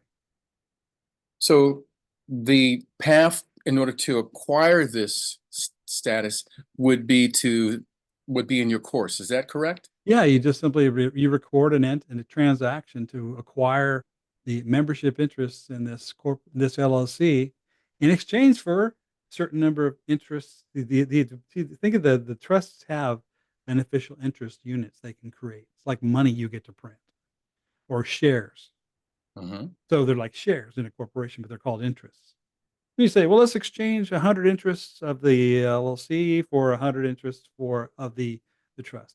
Now, by the way, if you go look at the IRS code for exchanges are non-taxable events. So now there's an exchange that happens. It's a piece of paper each party signs. Not very complicated. Make a ledger entry. You just keep track of it. Like a little log. That's it. It's nothing. Anything. There's nothing fancy about it. It's just make sure it's recorded somewhere. And now you've acquired those interests in the LLC. The trust now owns the interests. And of course, if there was a tax reporting by the LLC, it would report the 1065. I think that's the return it files. If it's required to, that the trust received it. Okay, again, no big deal because the trust is a tax-free entity anyway. That's very good to know. So does that? Several ways it can help you. It just depends on your understanding of these different areas you just asked about. Well, that's great answer. The last question I have is, are either of these trusts that you recommend we set up official nonprofit organizations? Okay, now what do you mean by officially nonprofit organization? Because each word in that sentence has different legal definitions. Okay, I'll just focus on nonprofit. Okay, look at IRC section 26 U.S. Code 508 C1A. It tells you what it is, and it kind of says under 501. You've heard of Section 501, nonprofit corporations, right? But this status is exempt from having to. It's exempt. That's just it. The word exempt is everything. Once you're exempt in the IRS code, you're exempt. You're out.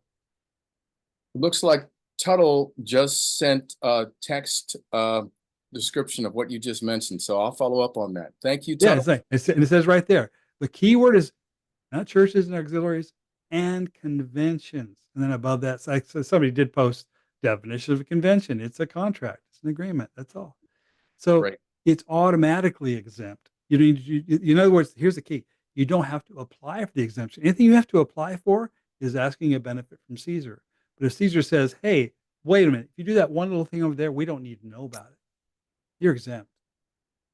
That's what it is. It already pre-establishes your right to contract. This is right out of the Constitution, Article 1, Section 10. That's why it's in here. Right to contract. Congress shall make no law interfering with the right to contract. That's what they're acknowledging there. Yeah, you all can do these private contracts, and we have nothing to do with it. They have to acknowledge it. So it's like I said, I just take it right out of their stuff. There it is. Well, the other reason why I asked about is it considered a nonprofit is because there are certain the status of nonprofit opens up the opportunity for certain benefits through local and municipal governments.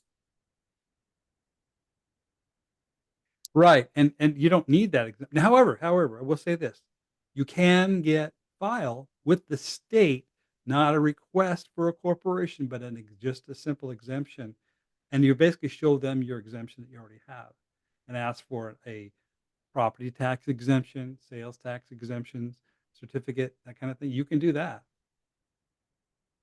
You can go to the state and become essentially register it, but not giving up, not saying, "Oh, I want to become a corporation." You don't want to do that. You just we say, "We're already under this section. That's what we are. We want recognition." And I've had people get good success with applying for that, as long as they understood what they're asking for and what they're saying. Because a lot of times the state will say, "Well, you need to file a 501(c)(3) corporation," and then once the rules and regulations say after a certain amount of income you got to file. Blah, blah, blah. No, we're staying under the exemption of 501(c)(1)(a). Period. And then Sounds we good. want our tax break, property tax. You can't apply for that. There's a part of the course we talk about registering with the state. There's not much information because every state has a different form, but you just go there and find out, tell them you're an exempt organization. You want to file for the the tax exemption for the state. That's one thing you do have to file. Okay. Yes, thank you very much. I appreciate it. I'll let you take care of someone else now. Thanks again. Okay. Very good questions. You guys, your questions bring out the good content. So thank you. Let's see, Reggie. Oops. Hey, TJ, how you doing? Good. Hey, I had a question about the debt course, um, as it pertains to some older credit card accounts that I have. A couple of them have been charged off, and a few have been closed. Does it still work the same way with older accounts, or does it have to Yeah, be it's something already else? charged. We talk about whether it's charged off or not in collections or not, but basically, once it's charged off, they've taken a tax benefit and probably sent you a form saying that Okay. they gave you money. Well, you can send that Oh, back and say that didn't happen. I didn't receive any benefit. mm. You know, then you can Had do the received delete. any form. You can do the delete debt challenge, essentially Mm. verifying the debt and prove there is no verification, and then you start hitting the credit bureaus for having it removed because they never verified. Plus, Oh, okay. Okay. also, once they charge it off, let's do some basic math here. Mm. They say we loaned you $10,000, but in reality, from the course, you learn that wait a minute, actually, I generated a $10,000 contract, which then they took and they stamped Mm. deposit for money. They stamp it as a deposit and put it in the bank. Okay. Did they actually loan you money, or did you loan them something? Uh, yeah, I believe I loaned it to them, didn't I? Exactly right. You loan them, so Yeah. they owe you something back. That's one. Okay. Number Okay. two, they also buy insurance and they collect insurance. Number three, when they do a charge off, they took a tax benefit. In our documents, we ask for proof of all these. We want accounting on all of those records. Oh, Otherwise, you're making a false claim because the amount you're claiming cannot possibly be accurate. Under 15 U.S. Code 1666, I think it is. 15 mm, U.S. Code 1666. Pretty sure that's it. Says that any claim made, and then throughout all these various laws and agencies, Fair Debt Collection Practices Act, Fair Credit Reporting Act, and so forth, claims must be accurate, or they're fraudulent claims. Now you've got them set up to go after them for making okay. fraudulent claims because they can't prove the amount is correct because it couldn't be correct. First of all, you gave them money; they didn't give you money. Number two, they took an insurance payment. Number three, they took a tax benefit. Where's your credit for all that? Oh, okay. They I send you a get what you're saying. 1099-C, say you still owe them $10,000. Well, that's fraud because there's no way that could be accurate. Mhm. Yeah, so in the letters you ask for all those accountings.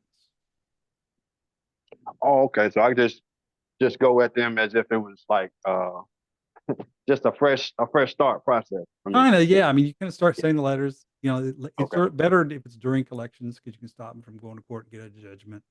But you can still Okay. verify it. And you can move the court for a notice of void judgment or a motion for reconsideration because they didn't verify the debt and you want accurate accounting. So you could be setting up a Okay. suit. Okay, and then after that, that's when you go to the credit bureau and try to get it Yeah, dismissed. once you show that, well, so you can really, it's like the example I showed today, this person immediately, once they started sending the letters, Yeah. sent the information to the credit bureaus. The credit bureaus pulled it off right away. Vid number Oh, two, okay. maybe they don't. You have to kind of dance around what happens, but bottom line is you keep Yeah. hitting the credit bureau saying, hey, you need to get this off my credit. You need to get this off my credit. They didn't verify the debt, or they're refusing to verify, or what they responded wasn't a verification, or I asked for the accounting, they didn't give me the accounting. It's unverified. You need to remove it. This is in litigation. It's kind of what you hammer in the letters you send to them. They'll pull it off your credit, and then Okay. eventually it all just goes away because they realize it's really uncollectible, Mhm. Oh, okay. Okay. and it goes Well, off your credit bureau. So now your credit score goes up. okay. Don't worry about. Okay. By the way, for everybody else listening, oh, I'm afraid to let it go to collections. Well, then you can't have it both ways. If you're going to seek to get rid of the debt, they might ding your credit, but once they do, they just broke the law. Now you can go after them and get your credit fixed. Oh, okay. Okay. I got it. Okay. Well, I appreciate it, man. That's the only question I had for you. Okay. Yeah. Very good. Okay. All Thanks, right. Rick. Okay. Sabrina. Hi, good evening. How are you? Good. I have two questions. The first question would be, purchased my home in 2007. I was in New Jersey. The home was in Georgia. Our attorney told us to sign each page. You have a signature on, you put a signature. The pages that do not require a signature, you initial in the lower right-hand corner. That was done. 3 years ago, I asked for all my paperwork from the mortgage rep. They inserted an allonge, which legally does not have to be signed. However, the company that received it thought it needed to be signed. So they cut and pasted our signature onto the allonge, which was Yeah. identity. Forgery. Identity Yes. theft. Yeah. So when I alerted them of that, the mortgage company immediately, without me asking, said, "Oh, do you want us to rescind the loan? You want us to?" I said, "Sure." So I filled out all the paper for identity theft, and they were going to rescind it. But what they noticed was the identity theft or launch was done before the note was transferred to them. So they backed off and said no, they weren't going to rescind it. So while that's still sitting in limbo to protect my property, I went out, I prepared a special warranty deed and filed it with the county, taking the property from my all caps name unto my living man name, upper and lowercase. And I filed that. So my question, because I'm still going to go back on the allonge issue, I just was trying to protect my home at the same time. I'm trying to understand from you, do you think it's wise to just go ahead and assign the warranty deed over to irrevocable trust, or just leave it like it is at this point? Oh, I see. Okay. I see where you're going with this. Having seen all this, knowing all this, I can't tell you what to do. No, exactly. But I can only tell you that, I mean, you can sign it over to the trust. I would have done that initially, probably, if that was my thinking, rather than go through 2 steps of that, because the living person name can't contract. Period. End of story. That's but a trust with the EIN number can, and you're dealing with contracts here. So yes, technically, could you do that? You can. Are they still pursuing? I mean, what's the status of the case? No, they just wash their hands of it because the bank that did it before them is out of business. So there's no mortgage? Homecomings. No, there's still a mortgage, and they're still trying to collect on the mortgage, but Okay. they're trying to say they're not responsible for what the debunked bank did back in 2007. Oh yeah. Well, you're getting way off base there too. Anyway, it's not even the issue. So it's called you're chasing the red herrings. The real issue is Can you put it into a trust? Of course you can. I mean, you can title it any way you want. And they might say, "Oh, well, they'll never call them the due on sale clause." Well, it's not a sale. You're an interest holder in the trust. So anyway, Well, if but they the ever real decide, question is if you're trying to Mhm. fight it, you want to look. Have you looked at some of these delete debt tools that we showed here earlier that you can at least challenge them based upon, not on this signing of the paper and all that stuff. That's not going to go very far. I mean, it's gone for a while apparently, but it's not going to be good standing to try to get them to settle with you at least, and just make it always about possibly settling versus just trying to get a free and clear house because they can go forever. I've seen them. Yeah, as I've long as seen the people go note current. 14 years. This has been a long time itself, but without payments. How long has it been since you had to make payments? Oh, I've been keeping it current. I've been staying in Oh, honor, okay. because I'm gonna 1099 them, in the end if they don't. But my question with them was when they assumed and when they purchased, the debt is just like me assuming a loan. They Mhm. took all the responsibility with it. Well, they're So also selling your information probably without actual permission, because the contract itself was never signed by them. correct. They never So, signed it. So there's no two-party agreement saying that they can sell the debt. You mm, signed it, but they did. So there's actually that factor of the contract not even being complete. Then you get into, the stuff about whether they loaned you money, what's the proper balance. You can make those arguments that we get into details on that in that delete debt course. Focusing on balances, accuracy, then ultimately you sue them. And until you're suing them, you'll always be on defense. And last right, time I watched a football game, team that showed out that their offense didn't score many points.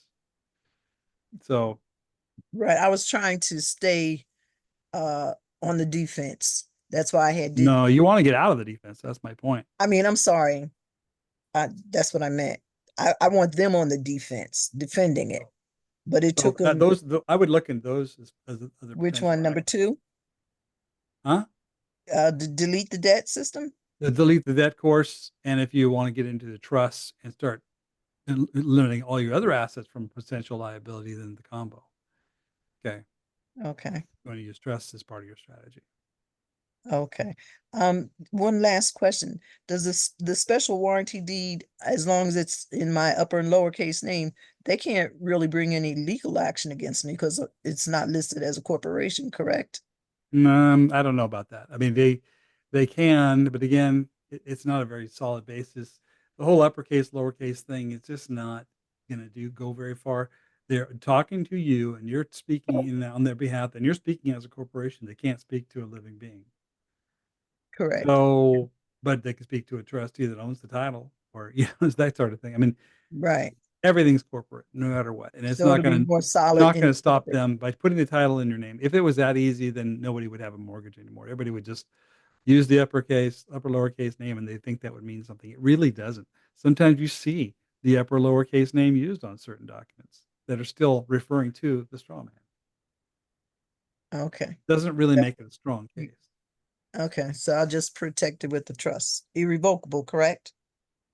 Yeah, Okay, irrevocable trust, properly structured. Yep.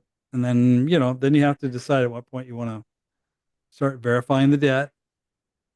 Don't verify, focus on the debt contract, not this stuff you're trying to focus on. That'll go for a very limited amount of time, but it still does. And if you're making payments, of course, they're going to be real happy just to keep talking to you oh, okay. I didn't look because at it like that. there's no dispute. Why are we talking? Okay, I didn't look at it like that. I'm not telling you to stop your payments. I never tell people that. But if you're in good standing, they're not going to do anything. They're just going to just keep taking your checks.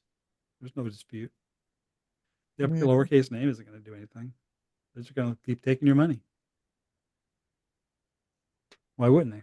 Yeah, I understand what you're saying, because at first they said the matter No was supposed to be controversy. settled in 10 days, and they dragged that on for 4 months before they said, But oh, but no. again, as long as you're sending them checks, why would they do anything else? They're just going to keep letting you keep going back and forth. As long as they're getting their money, then there's no matter in dispute anyway. Okay, got it. Yeah, you can't have it both ways. Sometimes that's the problem with mortgages is you have to take the risk. The other thing is I tell people, look, you want to keep things current, you don't want to mess with you want to sleep and not spend your whole life fighting a mortgage company. Take all the money you can save by using the trust system and the debt management systems. Where all that money's freed up, apply it toward the mortgage and just get it paid off quicker. You still got you where you wanted to go, but without losing sleep at night. Oh, well, I mean, you're giving away a lot of money to the IRS probably. well, actually, I forgot. I just filed for a 1099-A against the property, against the lender, PHH Mortgage. Okay. And I went up 20% on the outstanding balance, and they got that on the 16th of September.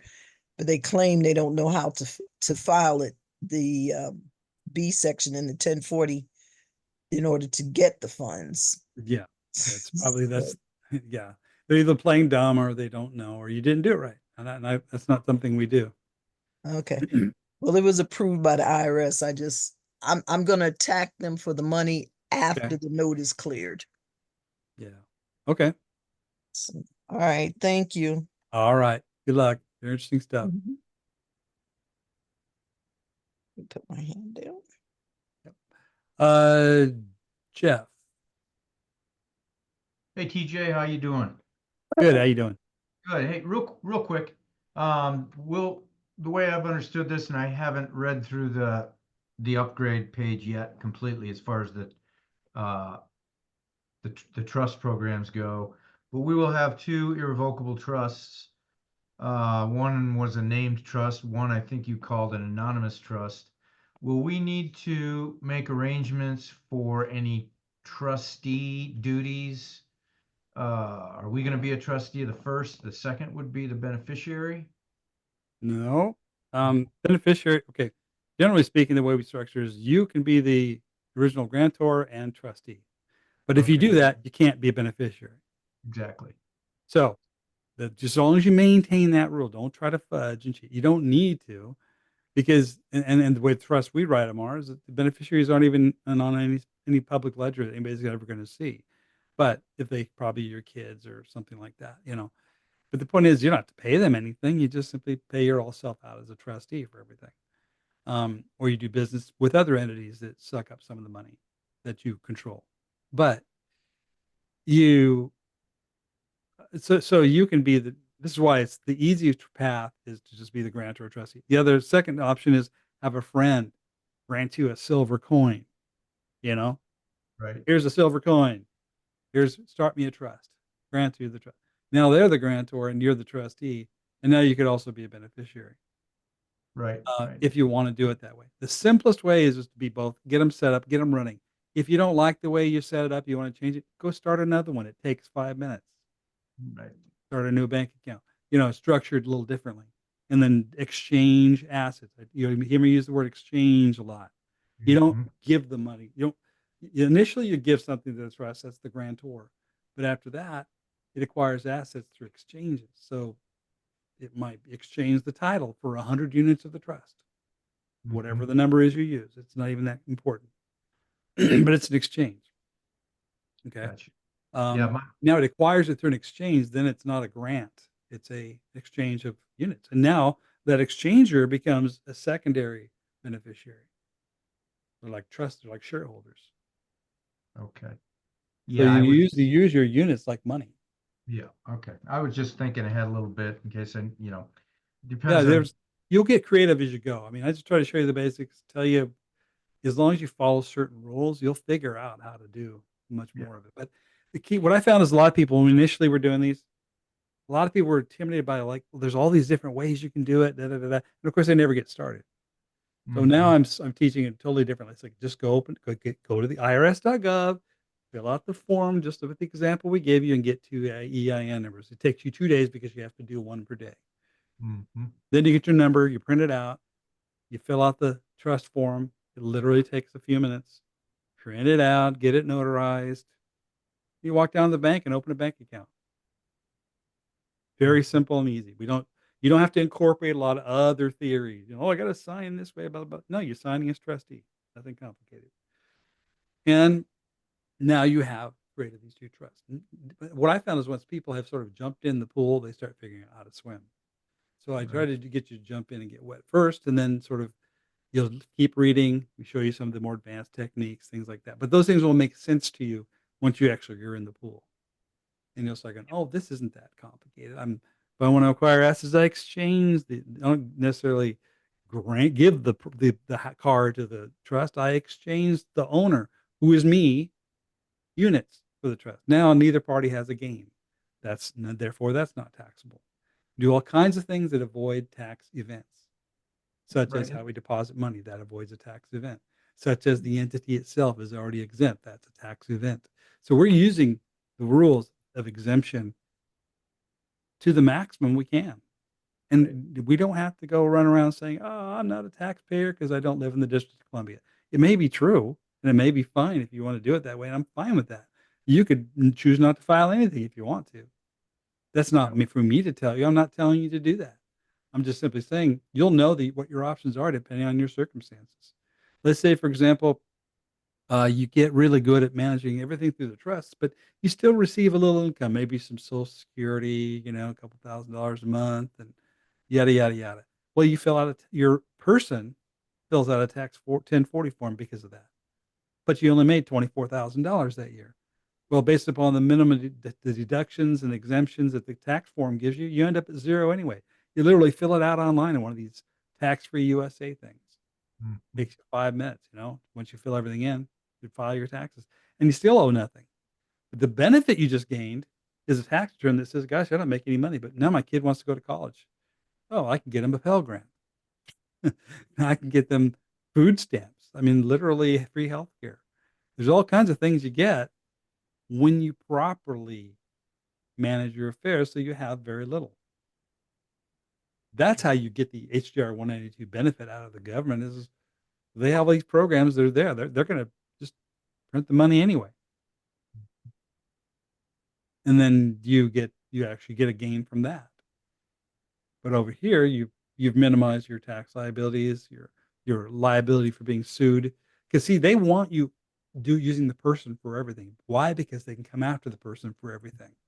The traffic tickets, the bond, for getting out of jail, the assets you have, the filing requirements, all these things. So we're not going to hide from them. We're going to hide in plain sight using their rules. Being smart, not sneaky. Okay, well, thanks for the info. Yeah. Okay. We'll talk to That you help? later.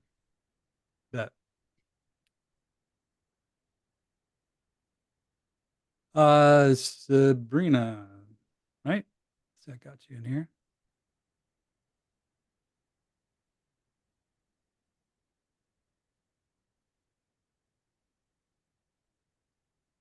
Sorry, it's not unmuting. Give me a second.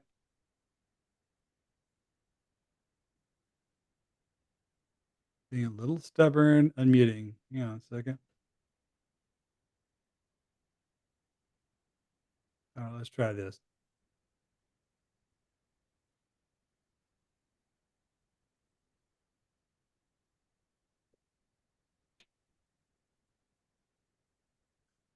For some reason it's not responding or you're not responding. I'm not sure what.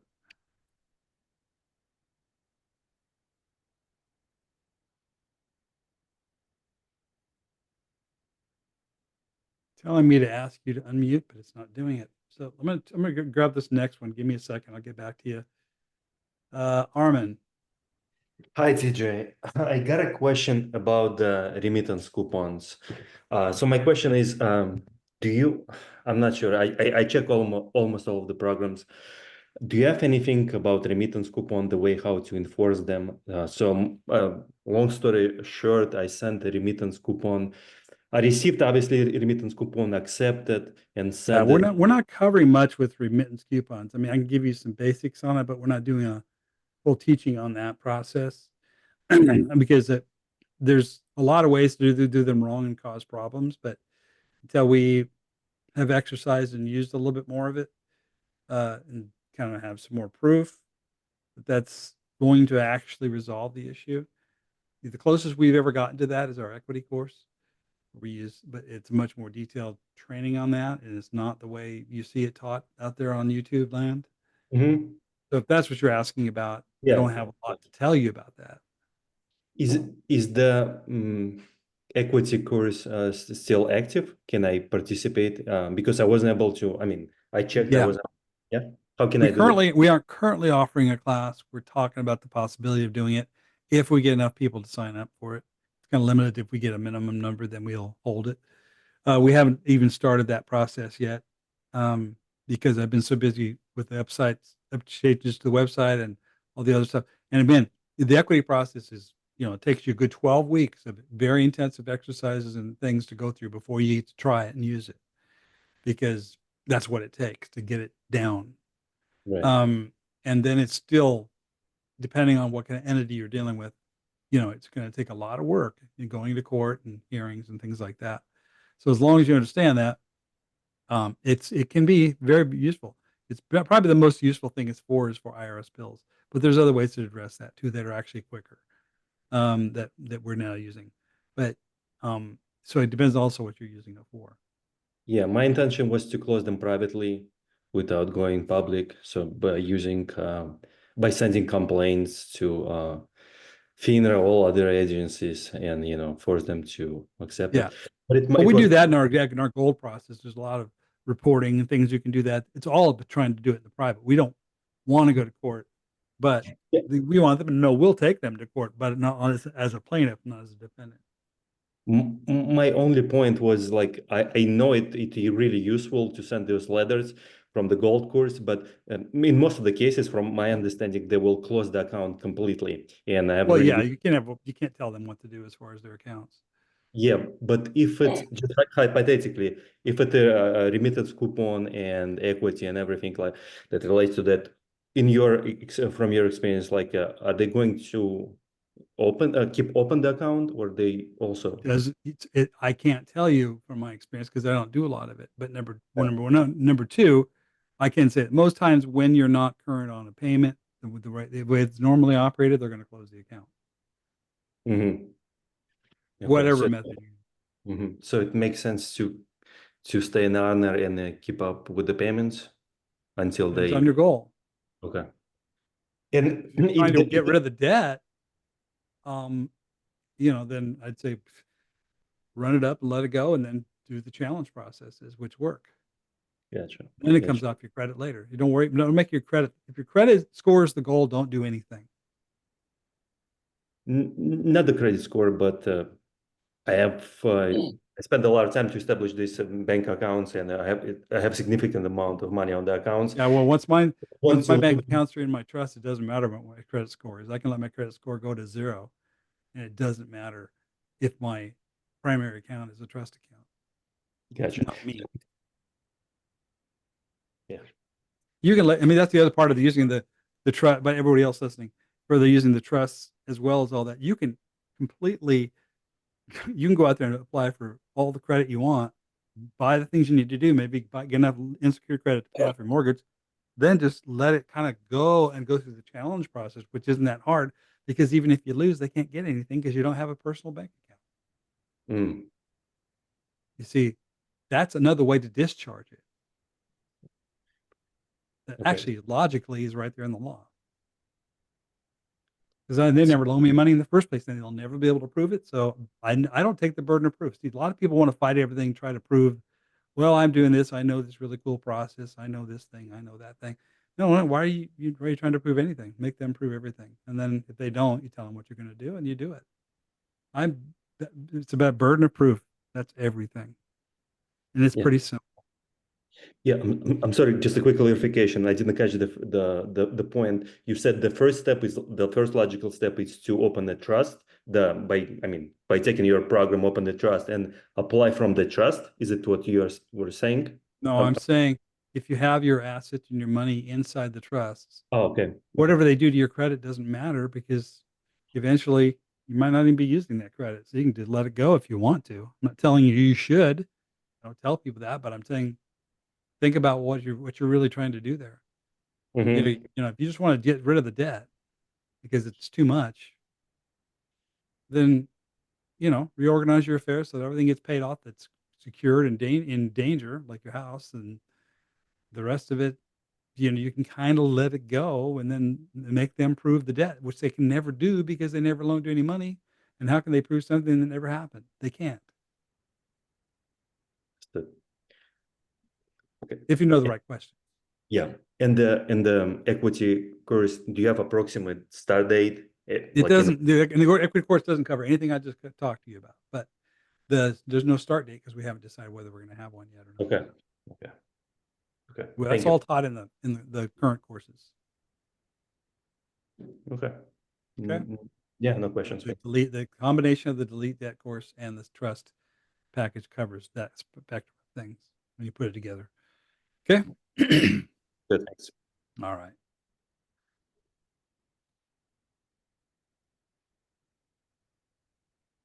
All right, let's try you again, Sabrina. Your hand is raised, but it's non-responsive. I don't know if you're disconnected or what's going on. I'm going to lower your hand and then maybe have you re-raise it.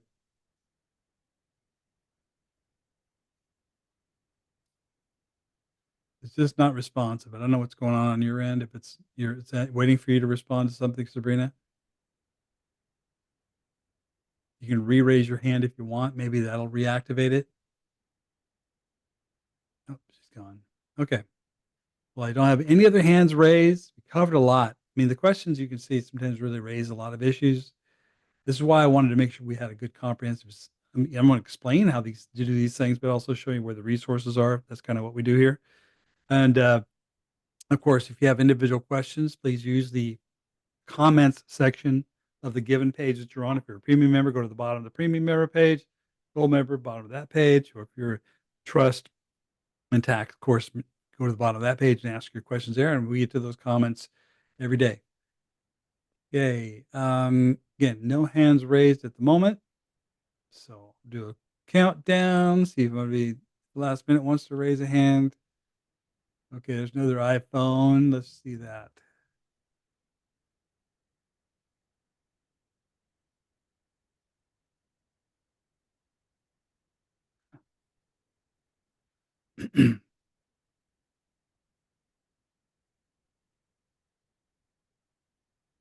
It says iPhone Gennaro. Yes, Hello? yes, I'm here. Are you on a speakerphone or a headphone or something? So you sound like you're in a tin can. Earbud. Okay, yeah, take it off here, but put it on your handset because it's really hard to hear on a conference call. Oh, okay. So let me just That's one of our rules. remove Use that. your handset. Yeah, be much clearer for us to hear your question. Okay. Oh, can it move to the Yeah, go other ahead. Go question ahead. now? I think I hear you now. Go ahead. Okay. Question. So what happened is a gentleman question about him. Person is being immigrant visa, and what about for a overstaying non-immigrant visa? Can he set up his trust as well? Well, I don't the know much about anonymous. visa laws. Really know very Yes. little about that. You'd have to, but if that person's eligible to get a tax ID number, which is a social security number, He then does. and then Yes, they he can get a does. bank account. Well, then they can get a trust because the trust doesn't require you. There's no qualifications for the trust. It's just you apply for the EIN or you have a friend do it for you. Doesn't matter who does it. There's no liability for doing it. But you get a tax ID number, and then you take that and your social security number, go down and open with your papers signed, and you go open the trust account. Just a thought. I'd like to know your thoughts on this. Like, for example, that overstaying person now is eligible to have an immigrant visa, and then they would know that if he was found out that he has this trust and everything, would it hurt his chances of that immigration benefit to I be have no idea. I have Depends no on what idea. happens, I guess. Okay. I doubt it That's because mhm. he's only a trustee. He doesn't have an account. He Yeah. has a job hmm as a trustee. I mean, it's not even a job in the traditional sense. He just has a duty under this contract to manage the trust. He has his Correct. name on the And bank account, but it's not his account.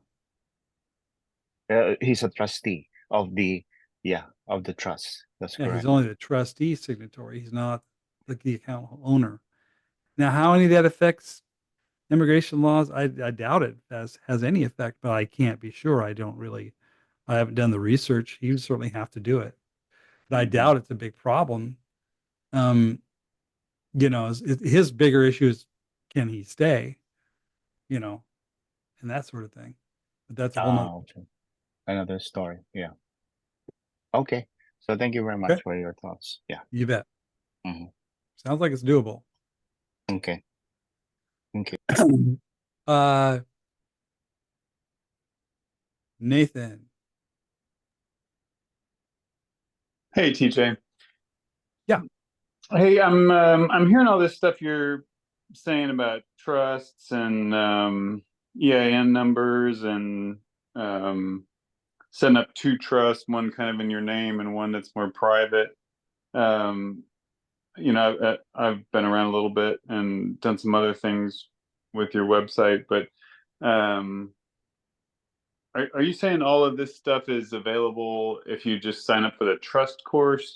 It'll explain how to set them up, and said something like just takes a couple of days to get it set up and all that. Yep. That's what this. If you go to the join page toward the bottom, there's the information about. It has the delete debt section, then it has the trust section, and tax section, and then the combination if you want to do those two in conjunction. But yeah, that's what that course covers. The class is like a monthly thing, or just it's like a one-time thing. That's a one-time. It's either 1997 for the trust package, or if you want to do it combined with the delete debt management stuff, then it's $24.97.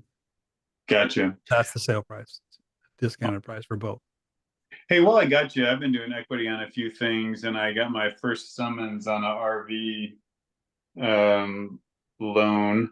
Any words of wisdom, not advice, but any words of wisdom for going into court? Are you trying to use the equity process on that?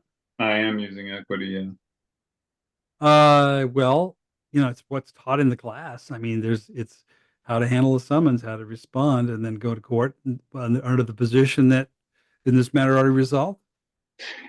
All That's right. it. Just keep doing what I just believe. Yeah, you don't Do change it. that. That's a rinse and repeat process. The risk that people run into is that they think there's more. And of course, the court is trying to do more, so you think you got to do more, but never take the burden of proof yourself.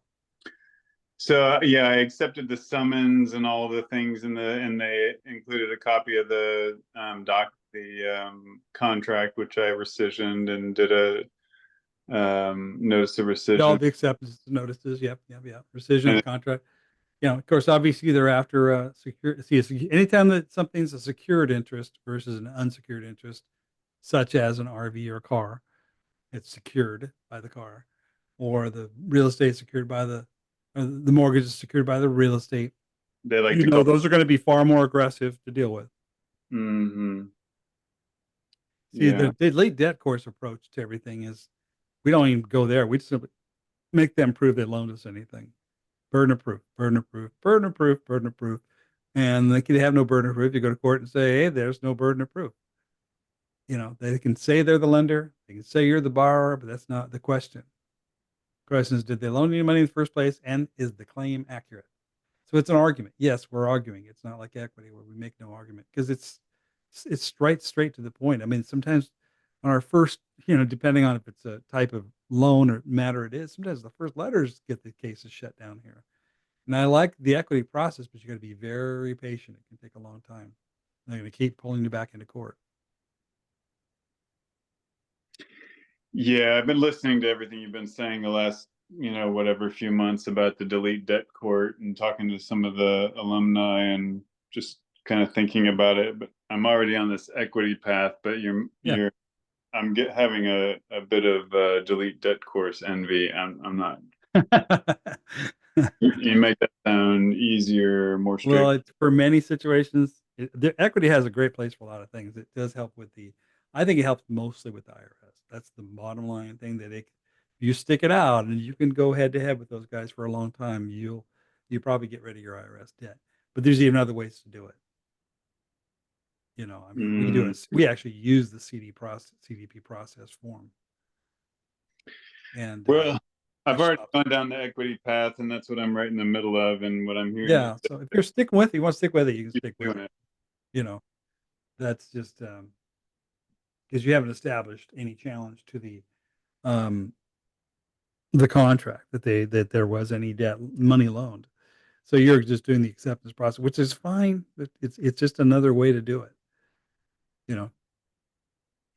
If I keep doing it, maybe it's a little more of a crock pot than a microwave, but just keep doing it, it'll get cooked. I guess that's a good way to put it. Yeah. All right. Yeah, it was interesting dropping off the notices because I got it kind of late because they put it on a door and I wasn't home for a while. And when I didn't have a lot of time, and so I mailed it to stick with that whole 3665 process and the mailings and copied everybody and all that. But there was a time constraint because they wanted it responded to within 7 days to avoid a summary judgment, I think they called it. Mm-hmm. And so I went in and dropped off, I mailed it, and then I went and dropped off copies so they would have something. And I learned about how it was entered into the record, and they called it an answer. They kept trying to, oh, one thing I wanted to ask you, they kept trying to get me to stamp it or call it Exhibit A, my notice. And I was like, I don't want to do that. And I said, well, you can do that. And they're like, no, we can't alter it. And I was like, I don't think I want to put Exhibit A on this. Do you think that puts it into the realm of entering evidence when you call it an exhibit? I think pretty much if you show up and give them something, they can call it evidence. They just want it organized. I don't know if it changes it as far as equity, though. You certainly want it in the record. Yeah, Exhibit A is. I don't think Exhibit A hurts anything, but maybe Asher would differ with me on that. Listen, I got three more callers, and I've got to cut it off here pretty quick. No worries. See ya. Okay. This question that's from Diamond. It's got to be a quick question, no long stories. We're out of time. Hey, how are you? Hi. I'm pretty new here. I just have a really quick question. I've gone to court with an attorney, with dealing with the auto loan. They repossessed the vehicle. We've been going back and forth to court. The lawyer entered an order to authorize the sale of vehicle. When we went to court, the judge postponed the sale and continued to trial. Now, after that court day, the lawyer ended up sending me paperwork showing that they already sold the vehicle back in August. Is this we say the lawyer? It's their lawyer or your lawyer? It's their lawyer. Okay.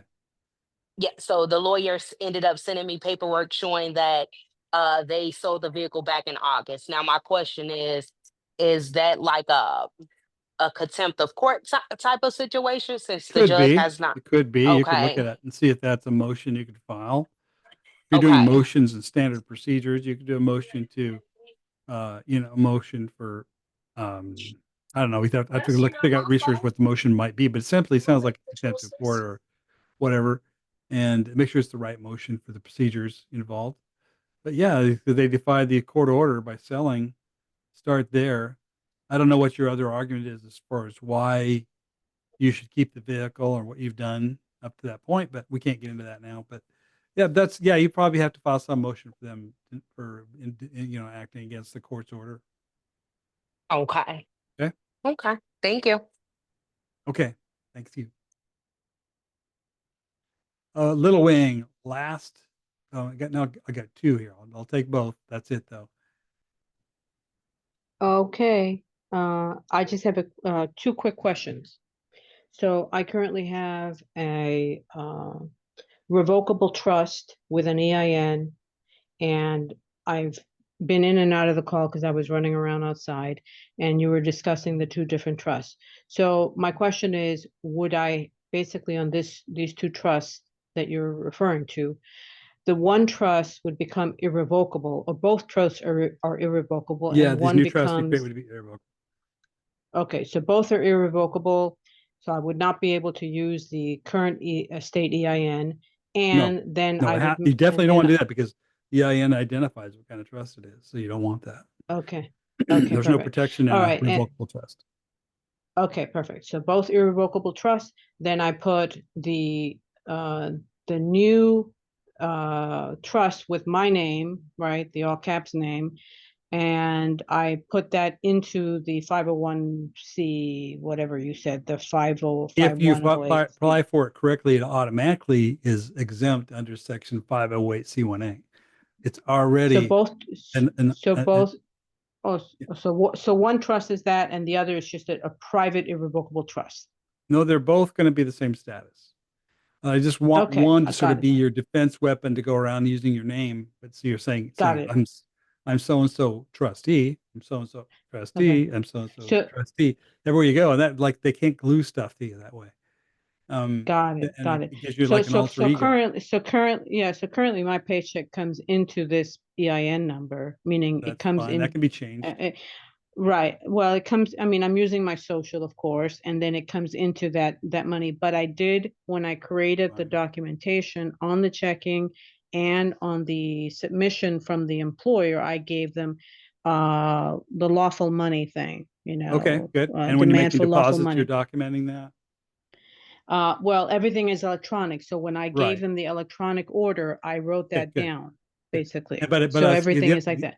the additional thing we try to teach you also do is go to your online ledger where you see the deposit. You can put a memo. Just document. Ah, But okay. Got also, it. Okay. yeah, Got it. because if you file using that methodology, if you file, some people say I don't make enough to file now, but if you do, attach some of that documentation to go with it as well. And sometimes the only time I ever heard of somebody getting claimed to be frivolous filing or whatever the IRS says is if they don't provide any documentation. But once they do, usually they back off. Okay. But And it's not TJ, not in the the course. future, if you can do it in the future, it doesn't have to be now. There's a lot of conversation in these channels that the right thing to do is, if you've created these liabilities by entering that 1040, that you can come back and enter the 1040 NR to amend those and basically eliminate the liabilities to do it right, basically as a non-resident. Do you think that maybe in the future you can address that? And then also, Well, the quick answer I get is the 10R is not an amended return. First of all, that's a 1040X. There's a 1040X Well, NR. You use the right X. meaning resubmit the reporting on, instead of that 1040 that you use, back with the 1040 NR No, to in the going eliminate forward, the you're saying liability. use the 1040 NR. We don't really get into that. We don't need to do that. Yeah. But Yeah. because if I just make very little and they do a 1040, that's it. It's done. I'm filing for the person. That's who I'm filing for. Okay. And but going back is, be careful about the idea of going back and trying to pull back money. That's very hard to get that. Okay. All right. And then final question for future calls. Do you think that maybe you can do a review of the Moore decision that came up on the MRT? I've been studying that recently. It came up in June, and they revisited all of the 16th Amendment in the decision. Do you think that perhaps you can take a If review you of send me that the and link to then? it and tell me what you're Yes. asking about Yes. it, email it Yeah. to me. What Tell me I'm what your asking question is but- about it, and I'll link to it. I Yeah. haven't addressed it. Okay. Okay. I'll email it to you. Thank you very much. I appreciate your help. Okay. And last one, Don. Quick question. Go ahead.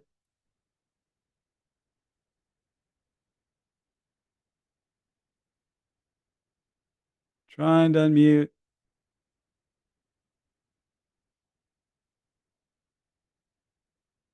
Don, it's not letting me unmute you. I don't know what's going on. You and one other one had the same problem.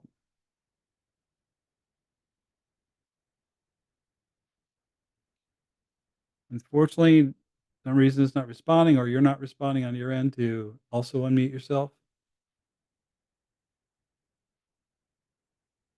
Okay. All right. I think I'm good now. Can you hear me? Okay, go ahead.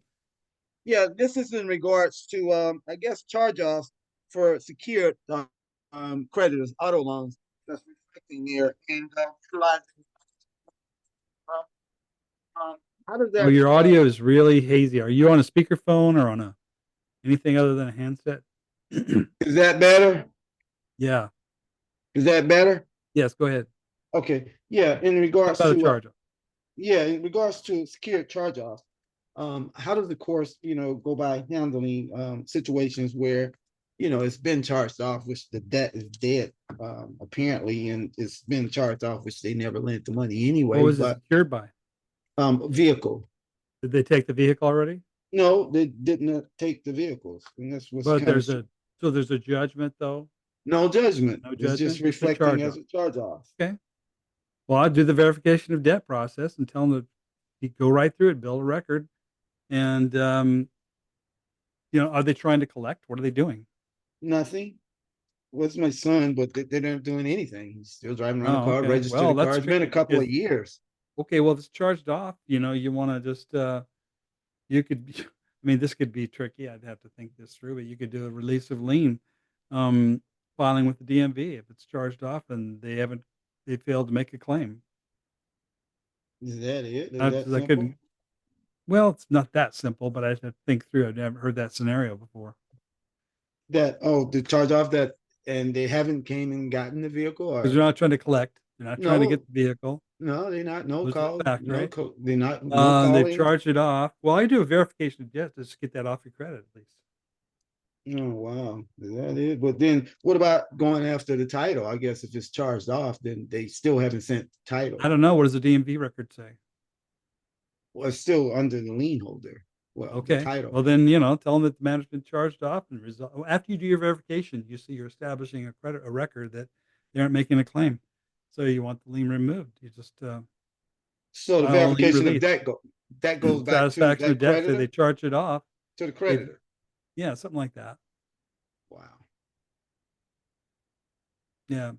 You learn how to do the chart, do the verification of debt process first, and then once you've done that properly, then you might be able to simply make the claim. You might file your small claim case and say, "Hey, they failed to make a claim. They're damaging my credit. They're violation of Fair Credit Reporting Act. Oh, and by the way, I want the lien release since they're no longer trying to collect." Then file that with the DMV. I mean, you just have to think about what you want to do. First, you have to establish, though, they have no claim. So your verification process could do that. Okay? That's if they don't respond, basically. Kind of, yeah. They won't. Usually they don't respond. You know, some people say just leave it alone, but again, as long as the lien's there, is there a claim of a balance due? Is the lender claiming there's a balance due? They might still be doing it. I don't know. Well, yeah, it All reports. depends on the facts. It's reports. Look like it's reporting every month, but Well, it's first like it's verify the debt and they can remove that first. And then if they've charged it off, say, well, tell you what, you want to make a claim that I owe you something? I need to see the tax returns you filed and how much you apply to the tax credits you received from the charge off towards the balance. I did that with the second mortgage lender and they backed right off. oh wow, but that was a mortgage first, but it's Yeah, still that's much more secure. harder to do than a It's car still loan. secure, yeah. Okay. Secure debt. Yeah, that's more difficult. But you got to pursue it all the way through. That's all. There's no one path. It depends on the facts. And I don't have the facts. You do. So do that. Start verifying the debt and going through the process. Take them all the way to court and make a sue to get it released. If they won't do it by settlement first. Hmm. Okay. Okay. Thank you. You bet. Sounds like a plan. Okay, guys, we're all done. I'm way over time. Thank you, everybody, for being here. We'll get this posted up on the premium member area. If you're not a premium member or one of the other members, you found out where to get the information. It's url.org/join. And so get yourself set up there.